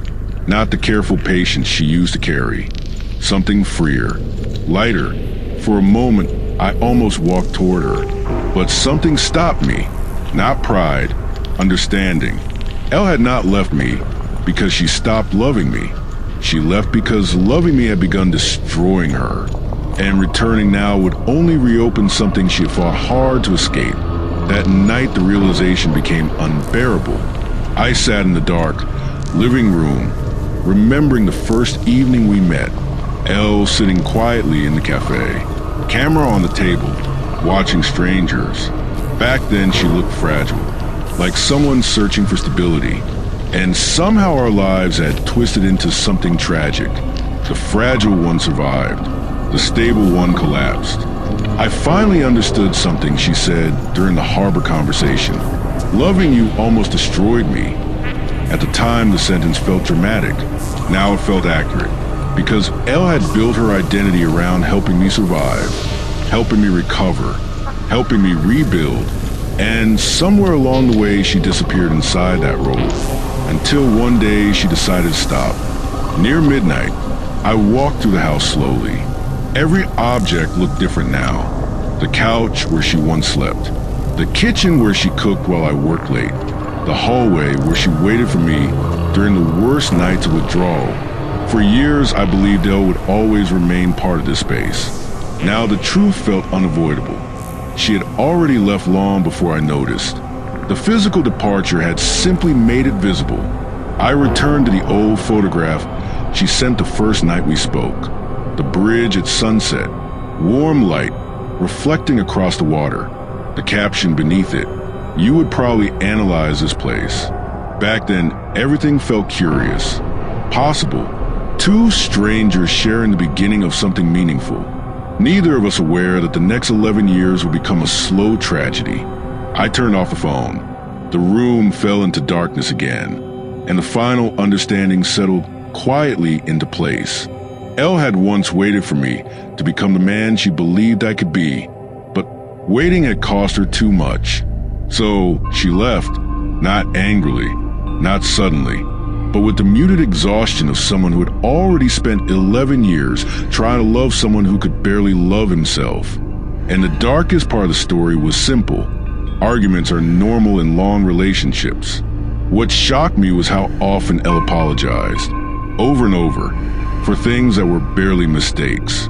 She apologized for missing details, for misunderstanding plans, for reacting emotionally, for not responding fast enough, for things that did not actually deserve apology. Looking back now, the pattern revealed something darker. Elle had been trying to stabilize the relationship alone. One memory surfaced that night, my brother's birthday, a trivial situation, a small misunderstanding about plans. At the time, I believed Elle had been careless, not interested enough. But when I reread those conversations carefully, the situation looked different. She had simply been confused.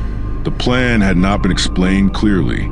Yet the conflict escalated quickly anyway. Small misunderstandings became emotional pressure, and Elle responded the way she often did. She apologized, again, trying to repair something that barely needed repair. This pattern appeared everywhere. Arguments about communication, arguments about timing, arguments about expectations. But underneath every conflict was the same tension. Elle wanted simplicity, direct conversation, emotional clarity. I responded with analysis, explanations, long justifications. The conversations became complicated, heavy, exhausting. Eventually, even ordinary communication began feeling like work. The final weeks before the breakup followed that same sequence. Small frustrations expanding into long conversations. Late-night discussions stretching until morning. Attempt to solve emotional problems through logic. And beneath everything, Elle slowly withdrawing, not dramatically, quietly, her messages becoming shorter, her patience wearing thinner, her emotional energy draining away. Then came the final confrontation, one sentence that had stayed inside my memory ever since. I don't love you anymore.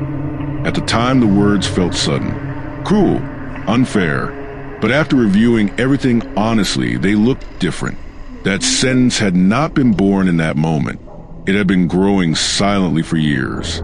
Through exhaustion, through frustration, through feeling unseen, the message analysis revealed the deeper cause clearly. Both of us cared. Both of us tried. But our communication styles slowly turned love into tension. Misunderstandings multiplied. Defensive reactions increased. And emotional distance widened until the relationship could no longer sustain itself. The realization that hurt most arrived last. Elle had not been confused when she left. She had already processed everything. The arguments, the years, the imbalance. While I was still trying to understand the present, she had already accepted the ending. I remember one of our final conversations. Elle said something quietly that I barely understood at the time. You make everything harder than it needs to be. Back then I thought she meant arguments. Now I understood what she really meant. Being with me had become emotionally exhausting. Not because I didn't love her, because loving me required constant patience, constant explanation, constant effort to maintain peace. The night stretched long. I sat beside the window, watching the city lights flicker across empty streets. And for the first time since the breakup, the full truth settled into place. Neither of us had been completely wrong. Neither of us had been completely right. But the damage had accumulated slowly. Years of mismatched expectations. Years of emotional imbalance. Years of conversations where both people believed they were trying, yet neither truly felt understood. The darkest realization came last. Elle did not stop loving me suddenly. She stopped loving the life she had while loving me. The constant tension, the emotional pressure, the feeling of being trapped between affection and exhaustion. Eventually she chose something else. Peace. And that was a moment I finally understood the real ending of our story. Not the breakup message. Not the final argument. The real ending happened the day Elle realized something terrifying. She could survive without me. Once that realization appeared, the rest of the story had already been written. Because love can survive many things. Distance, family rejection, addiction, time. But once someone discovers that life feels lighter without you, the relationship has already died. Even if both people are still standing in the same room, pretending it hasn't yet. Chapter 27, The Cruel Mathematics of 11 Years. After the night everything finally became clear, I stopped searching for explanations. Not because the questions disappeared, because the answers had become too precise. Once the full history of a relationship is examined honestly, the story rarely remains romantic. It becomes arithmetic. Years, effort, attention, silence, the balance between what was given and what was received. And the mathematics of 11 years was unforgiving. I began reconstructing the timeline carefully. not emotionally, clinically, the way I would analyze a failed business strategy. 2013, two young people meeting during fragile years. Elle wounded by people who had used her before, me already drifting toward addiction. Yet something about the connection felt stabilizing. She found safety. I found loyalty. The foundation of the relationship was built during those early months, not on passion, on survival. The first imbalance began almost immediately. Elle adapted herself to my life, my routines, my chaos. She sent photographs daily, moments from her day, small signals that said, "Look at my world." Most of the time I was busy. Work, drugs, gaming, travel. She remained present anyway. For 4 years. For years of patience. For years of waiting for attention that rarely arrived. At the time I believed loyalty like that was natural. Now it looked frightening. Because people who wait that long are not simply loving someone. They are slowly reorganizing their entire identity around that person. Elle had built her emotional structure around me, without realizing the cost. Then came the accident, the moment I always remembered as proof of love. Hospital lights, machines, my body broken, and Elle's voice cutting through unconsciousness. The first sound I recognized when I woke. For years I believed that moment saved me, but reading everything again revealed a darker interpretation. That accident did not create our bond. It reinforced Elle's role inside it. Caretaker, the one who stayed, the one who endured. After recovery, we rebuilt something that looked stable. Elle visiting daily, sleeping at the house, going everywhere together. For a brief period, life resembled something ordinary, but the deeper imbalance had never disappeared. Elle continued investing emotional energy. I continued surviving. Then another fracture appeared. Her father, a man who saw my addiction clearly, who judged my future through the lens of my past. In his eyes, I was unstable, unworthy of his daughter. Elle defended me, but the damage was done. From that moment forward, our relationship existed under invisible pressure, family rejection, social doubt, a constant reminder that the world around us did not believe in what we had. After that came the darkest years. Heroin again. 2 more years lost inside addiction. And still Elle stayed. She visited after rehab. She motivated me. She helped distract my mind from relapse. Even joined the gym with me. Tried to rebuild routine, normalcy, life. Looking back now, that period contained a dangerous illusion. I believed recovery meant the relationship was healing, but Elle was already exhausted. 11 years of patience cannot exist without emotional cost, and exhaustion changes how love feels. It becomes heavier, more fragile. Then the final phase began. The gym, boxing, new people, new environments. For the first time, Elle began forming a life that did not revolve around me. Her attention shifted, her independence increased, her patience shortened, and I reacted the only way someone reacts when they feel control slipping. Suspicion, questions, monitoring behavior, watching her online activity, trying to interpret structures, trying to recover certainty. The irony was brutal. For years, Elle had been invisible inside my life.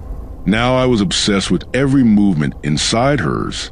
The final arguments followed predictable sequences.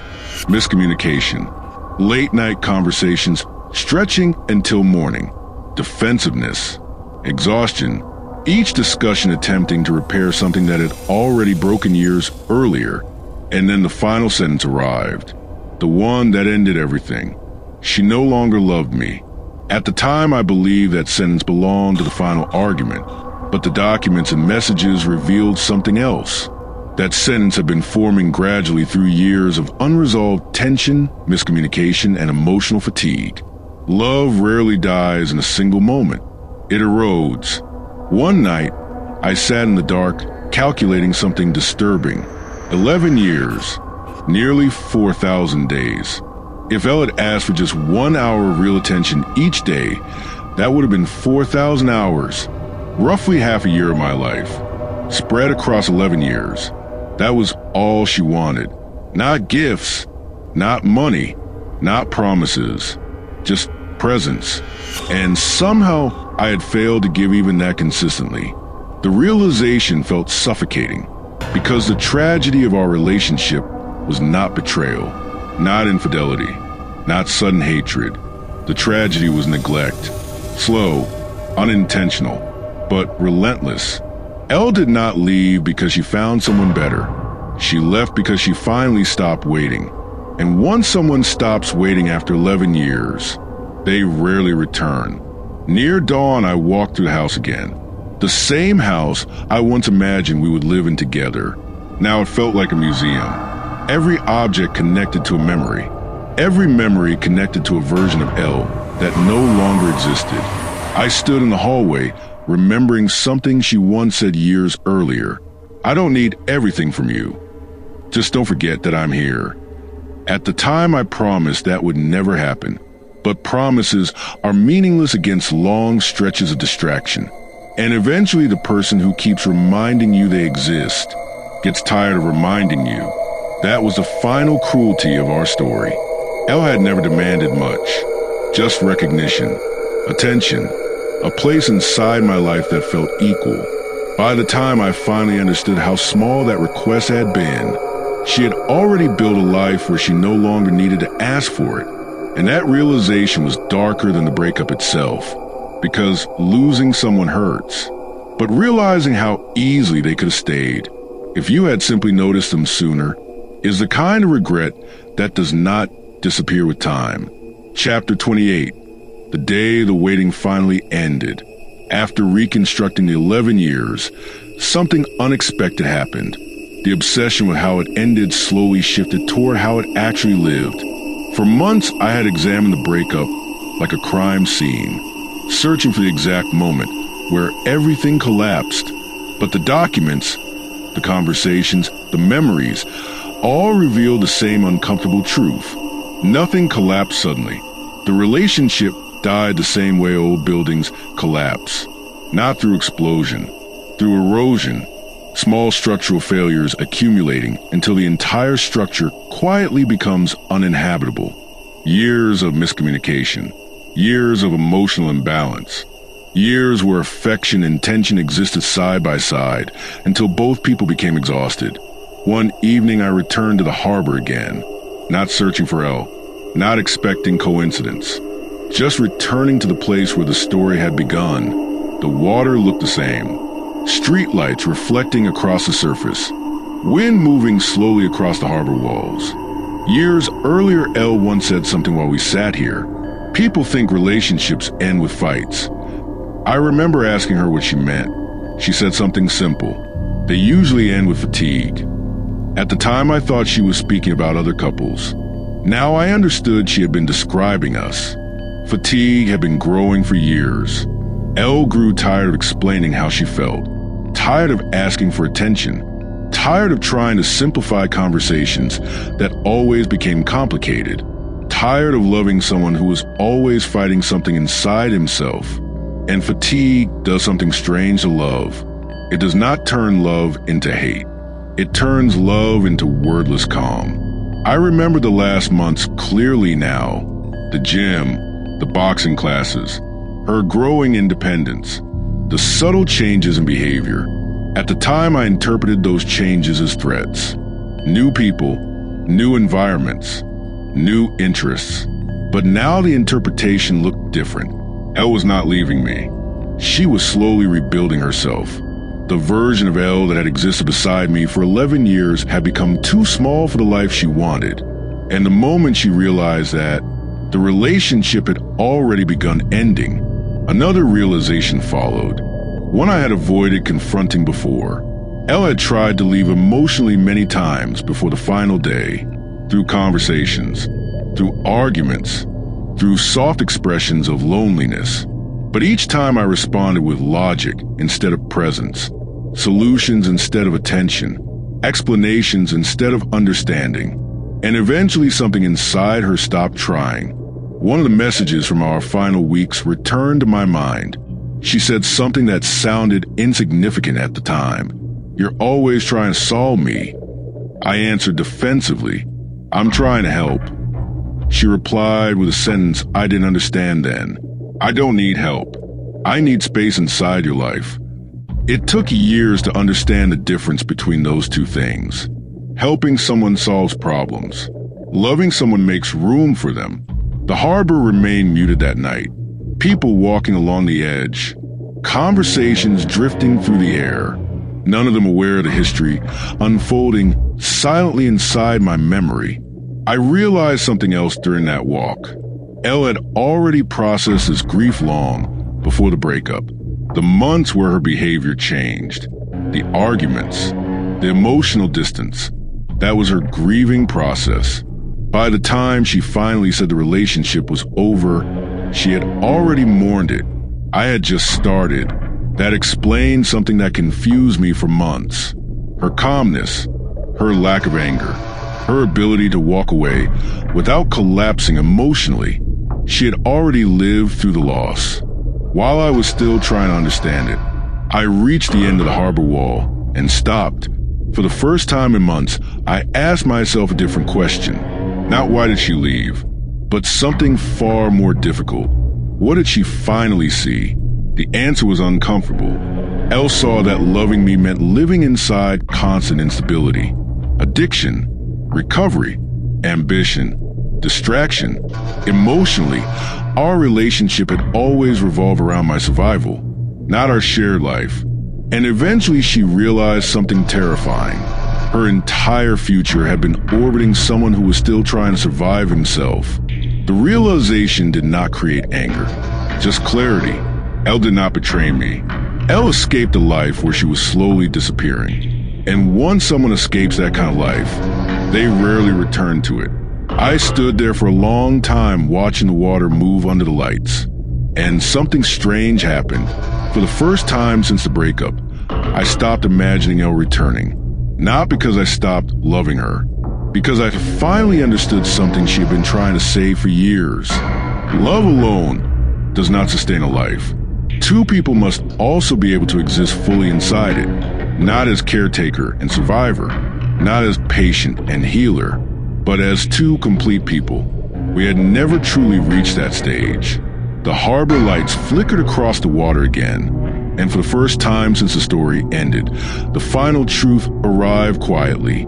Elle had not taken anything from me when she left. She had simply stopped carrying the weight of two lives. And now that she had put that weight down, there was only one person left responsible for the man she had spent 11 years trying to save. Me. I turned away from the water and began walking home. Not because the pain was gone, but because the waiting finally was.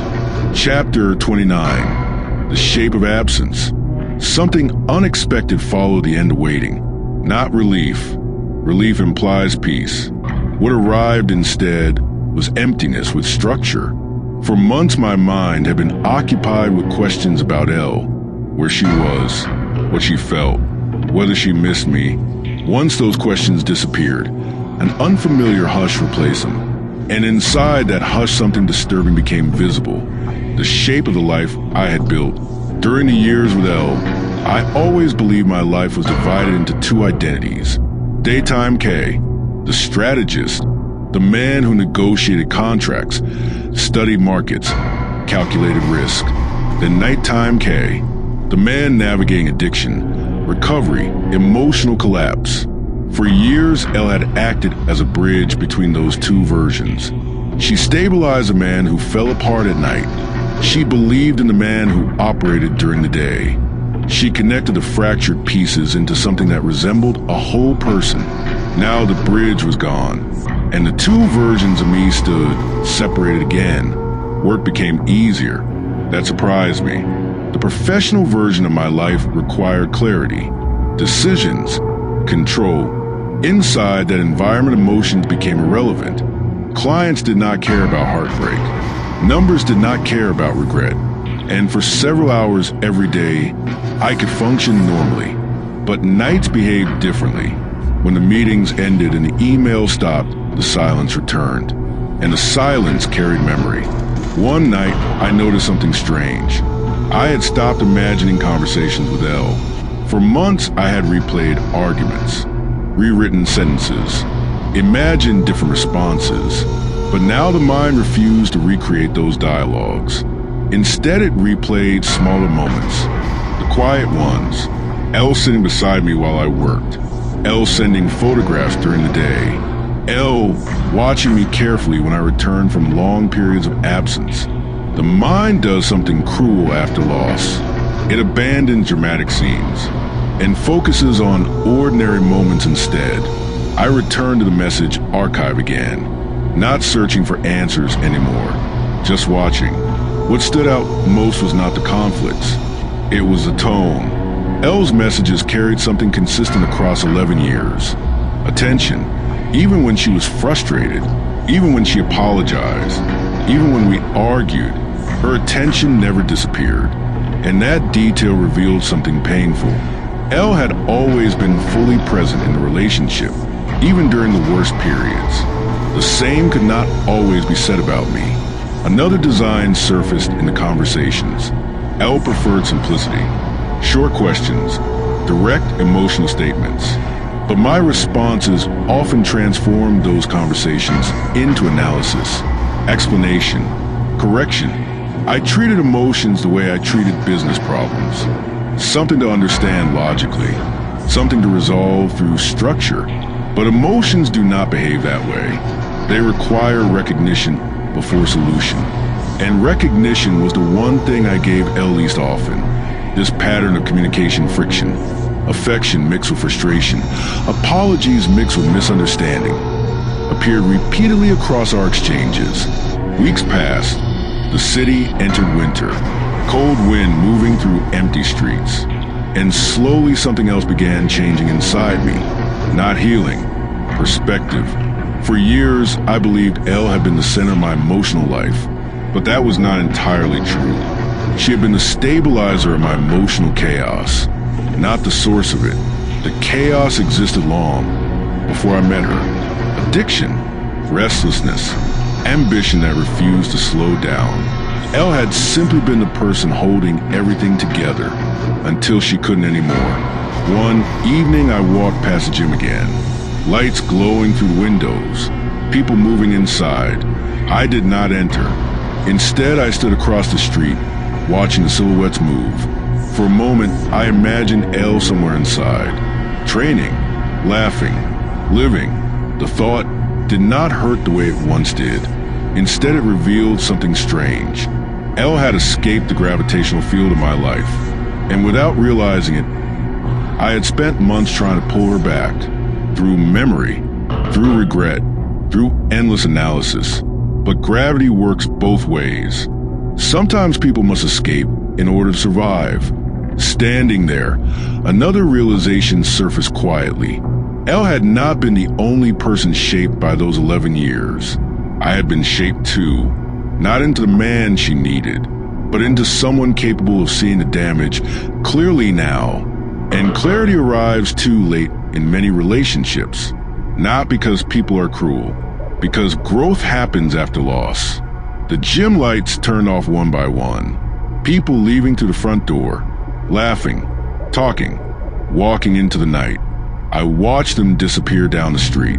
And for the first time since the breakup, a new thought appeared. Not about Elle, about myself. What happens to a man when the person who spent 11 years stabilizing his life finally leaves? The answer had been forming quietly for months. He finally meets himself, without witnesses, without caretakers, without someone translating his chaos into something survivable. That night the house felt different again. Not haunted, just empty, the way empty spaces are supposed to feel. And inside that silence, I understood something Elle probably realized long before I did. Some relationships do not end because love disappears. They end because one person grows tired of holding another person together. And once they put that weight down, the other person must finally learn how to stand alone, For 11 years, Elle had been the reason I never completely collapsed. Now that she was gone, the final chapter of the story had begun. Not the chapter where I try to win her back. Not the chapter where regret consumes everything. But the chapter where I discover whether the man Elle once loved can survive without needing someone else to save him. Chapter 30, The Weight She Carried. After the night outside the gym, something began shifting in the way I remembered Elle. For months, I had focused on what I lost. Her absence, her silence, her ability to leave. But memory eventually forces a different direction. It asks a harder question. What did she carry while she was still here? When I began reconstructing those 11 years again, the emotional weight of Elle's role became clearer. She had never entered my life as someone looking for comfort. She entered as someone already wounded. People had used her before. Friends who disappeared when they no longer needed her. Relationships that left her cautious about trust. When we first met, Elle didn't speak about those things dramatically. She mentioned them casually, like someone who had already accepted disappointment as part of human behavior. And somehow that quiet resilience pulled me toward her. But something strange happened over time. Elle began repairing parts of my life, while I was still trying to repair hers. Addiction, self-destruction, the constant instability that surrounded me.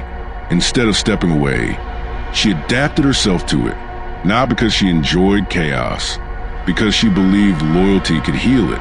I remember the photographs she used to send every day. At the time, I barely thought about them. Small glimpses of her routine, a cafe table, a street corner, a view from a window. But now those images felt different. They were not random. They were invitations. Her way of saying, "This is my life. Look at it." And most of the time I responded hours later. Sometimes days. Sometimes not at all. Another memory returned from the early years. Elle sitting quietly across from me while I worked. Laptop open. Papers scattered across the table. She rarely interrupted. Sometimes she would simply watch me, not demanding attention, just hoping that eventually I would notice she was there. At the time, I believed her patience meant comfort. Now I understood it meant hunger. She was starving for attention she never asked for directly, and yet she stayed. Through addiction, through travel, through the years where my life revolved around work, substances, and escape. For years of distance.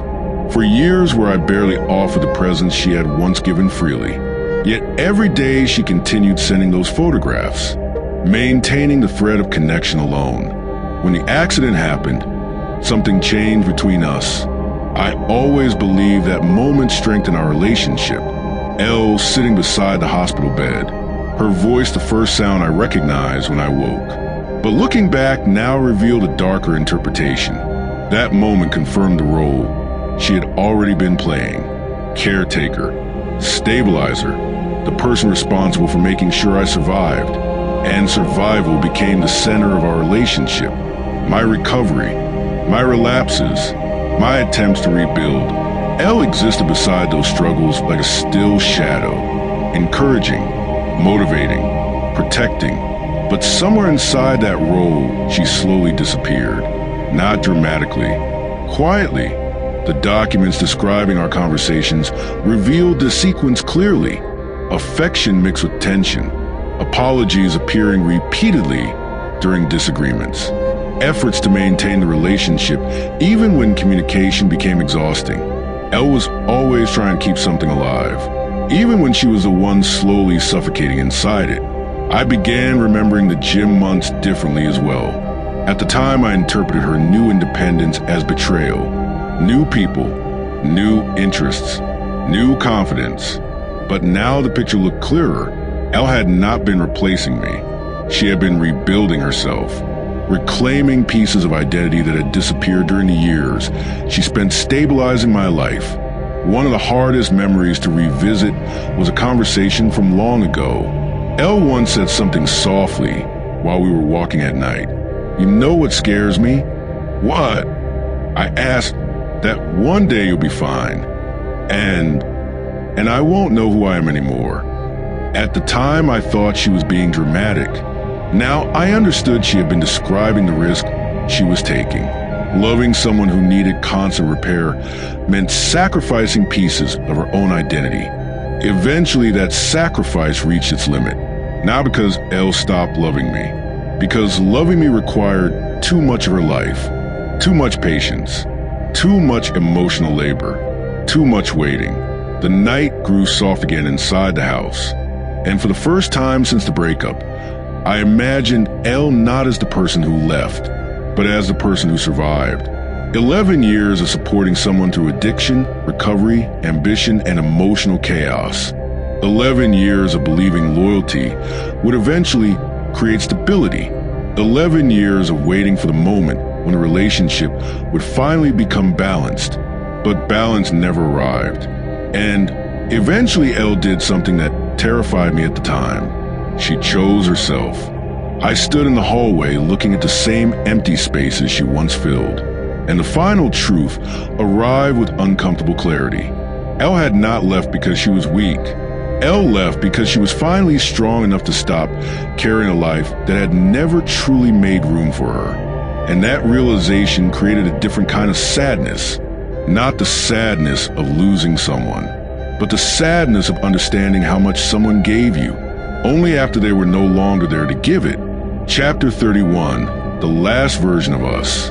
After understanding the weight Elle had carried, the memories changed again, not softer, more precise.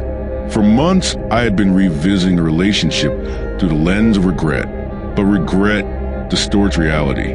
It highlights certain moments while hiding others. Now the memories began arranging themselves differently, not around the breakup, around the versions of us that existed across 11 years. Because the truth was simple. Elle and I had not been one relationship. We had been many. The first version of us existed in the beginning.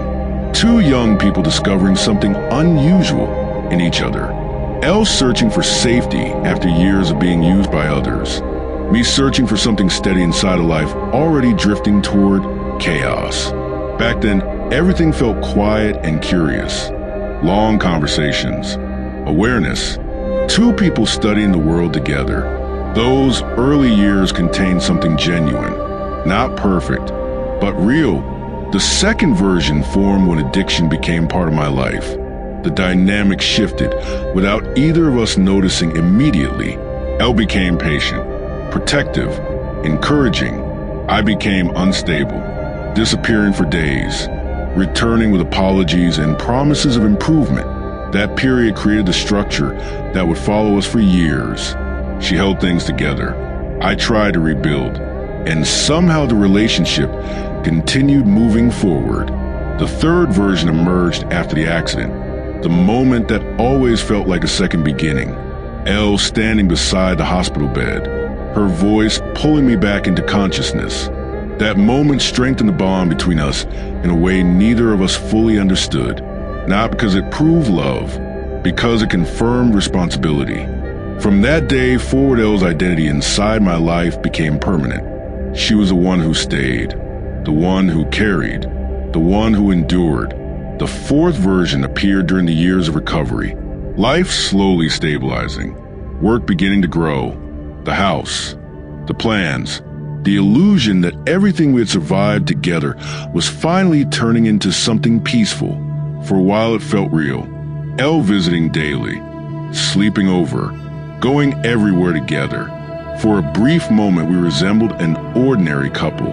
But underneath that stability, something remained unresolved.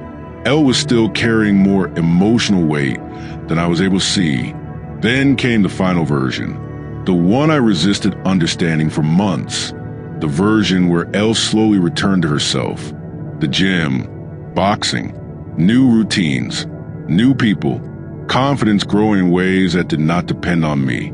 At the time, I interpreted those changes as distance.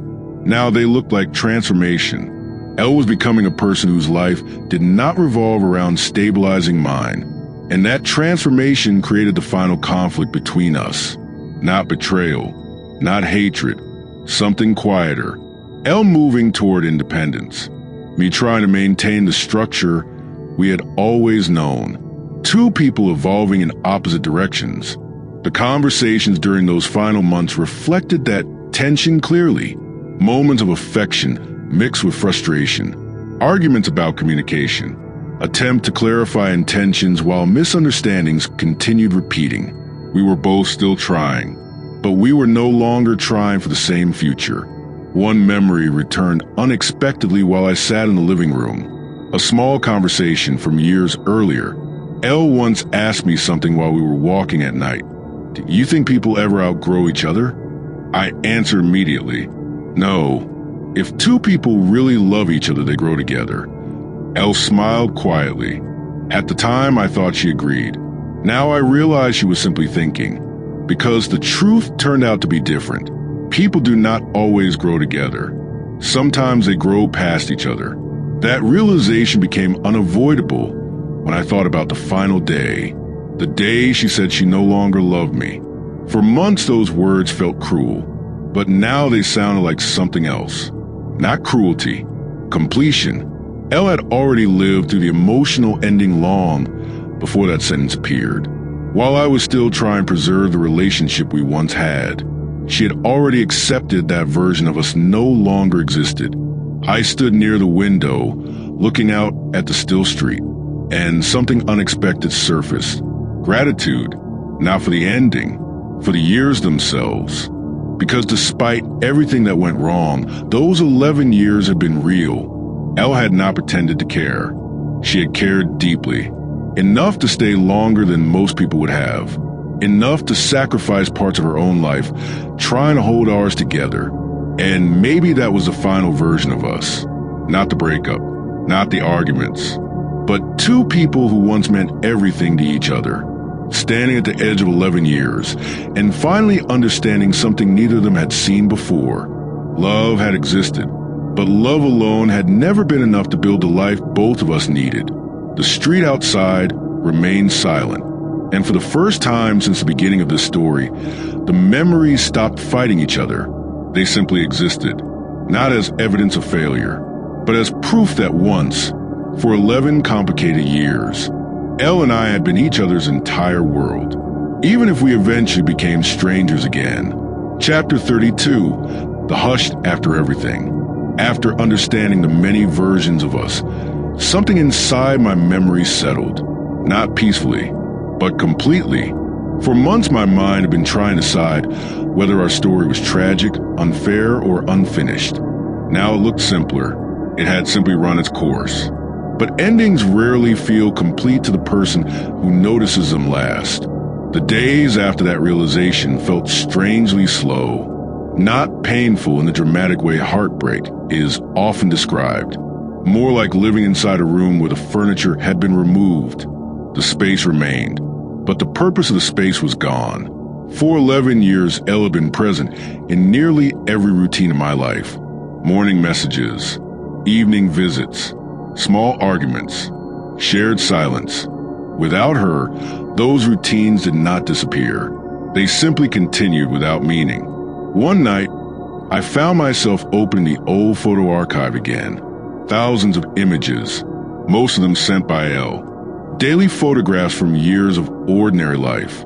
Coffee cups, street corners, the inside of taxis, books on tables. Random moments she thought I might find interesting. At the time, those photos felt casual. Now they look like something else. Proof of how consistently she tried to share her life with me. Proof that she had been present long before I realized how important that presence was. Another memory surfaced while scrolling. A conversation from years earlier. Elle once asked me something simple. If I disappeared for a week, would you notice immediately? I laughed at the question. Of course. But looking back now, the question carried a deeper meaning. She was asking whether she truly existed inside my life. Not physically, emotionally, and the honest answer was uncomfortable. Sometimes I noticed, sometimes I didn't. The relationship had never collapsed because of a single mistake. It collapsed because attention slowly faded in places where it was needed most. The messages between us reflected that sequence clearly. Affection remained, But misunderstandings increased. Communication became heavier. Eventually, both of us began exhausting each other without intending to. One evening, I returned to the harbor again, the same place where our first long conversations had happened years earlier, the same place where the final conversation had ended. It looked exactly the same. Water moving quietly, lights reflecting across the surface, couples walking slowly along the edge. Watching them created a strange feeling, not jealousy, recognition. Every couple believes their story will follow a simple path: meet, love, stay. But time rarely respects that plan. People change, circumstances shift, and sometimes the love that once connected two people becomes a reason they eventually separate. Standing there, I remembered something Elle said during one of our earliest conversations. People think love is about finding the right person. What is it then? I asked. She answered after thinking for a moment. It's about becoming the right person while you're together. At the time, the idea sounded poetic. Now it felt painfully accurate, because Elle had become the person she needed to be. Stronger, independent, alive outside the structure of our relationship. And I had finally begun becoming someone else too. But the timing between those transformations had never aligned. That was the quiet tragedy of our story. Not betrayal, not lack of love, just misaligned growth. Elle evolved earlier. I evolved later. By the time both of us reached clarity, we were no longer standing in the same place. The harbor wind grew colder. I watched the water for a long time, and eventually a thought appeared that had been impossible to imagine months earlier. Elle did not owe me anything. Not closure, not reconciliation, not explanation. She had already given something far greater. 11 years of loyalty, patience, care. And when that energy finally ran out, she simply left. I walked home slowly through quiet streets. The house no longer felt haunted, just empty. And emptiness is not always tragic. Sometimes it is simply space waiting to be filled with something new. Before sleeping, I looked at the final message we ever exchanged. Short, direct, no anger, just boundaries. Elle explaining that the romantic relationship had ended years earlier in her mind, and that continuing to hold on to it would only keep both of us trapped in the past. At the time, those words felt cruel. Now they looked honest. I turned off the phone. The room fell into darkness again. And for the first time since the story began, something inside me finally stopped resisting the ending. Elle and I had shared 11 years of complicated love. We had saved each other at different moments. We had also slowly exhausted each other in ways neither of us fully understood. And eventually, the only thing left to do was walk away. The final truth of our story was not that we failed. It was that we lasted far longer than most people could have on the same weight. And sometimes the bravest thing two people can do is accept that the life they once built together no longer exists. Even the love that created it never completely disappears. Epilogue. The last place she existed. Years later, Kay would remember one detail more clearly than everything else. Not the arguments, not the hospital, not even the moment Elle said she no longer loved him. The detail that stayed with him was smaller. Elle's photographs. For 11 years she had sent them. Small, ordinary moments from her day. A coffee cup beside a window. Rain sliding down glass. A quiet street at night. A book on a table. At the time, Kay rarely understood why she sent them. They seemed casual, meaningless. But years later, he finally realized what they were. They were proof. Proof that she had been trying to share a life with him. Kay still had those photographs. Thousands of them. He never deleted them. Not because he hoped she would return, but because those images documented something that could never exist again. A life where someone had tried, every day, to include him in the smallest moments of their world. One evening, long after the relationship ended, Kay opened the archive again, not searching, just observing. The photographs formed a strange timeline. Early images filled with excitement, later ones quieter, more reflective. Then gradually they disappeared. The final photograph Elle ever sent showed something simple. A narrow street at sunset, warm light stretching across empty pavement. Beneath it she had written only one sentence. "You would probably analyze this place." Kay stared at the image for a long time. Then he realized something strange. Elle had always known exactly who he was. The analyst, the strategist, the man who studied everything except the people closest to him. And somehow she loved him anyway. For 11 years. Kay closed the phone. The room fell silent. The house no longer felt empty the way it once had. Time had done something strange to the memories. It had removed the urgency, but not the meaning. Elle was no longer the center of his life, but she remained part of the structure that shaped it. Kay walked to a window and looked outside. The city lights stretched quietly into the distance. Somewhere out there, Elle was living a life that had nothing to do with him anymore. And that was the final truth of their story. Not betrayal, not tragedy. Just two people who once meant everything to each other, learning how to exist in separate worlds. Kay finally understood something Elle had said years earlier. Love is not only about finding the right person. It is about becoming the right person while you are together. Elle had become hers. Kay had become his. But they had arrived at those destinations at different times. And sometimes that is all it takes for a story to end. Not hatred, not failure, just timing. Kay turned away from a window and walked into the quiet house. For the first time in years, he did not look back at the past. Not because it no longer mattered, but because the man Elle once loved had finally learned how to continue living without needing someone else to carry him. Somewhere in the city, Elle was probably laughing. Somewhere else, Kay was finally at peace. And between those two separate lives remained 11 years of memory. Not erased, not forgotten, just resting quietly in the past, where love sometimes belongs. The end.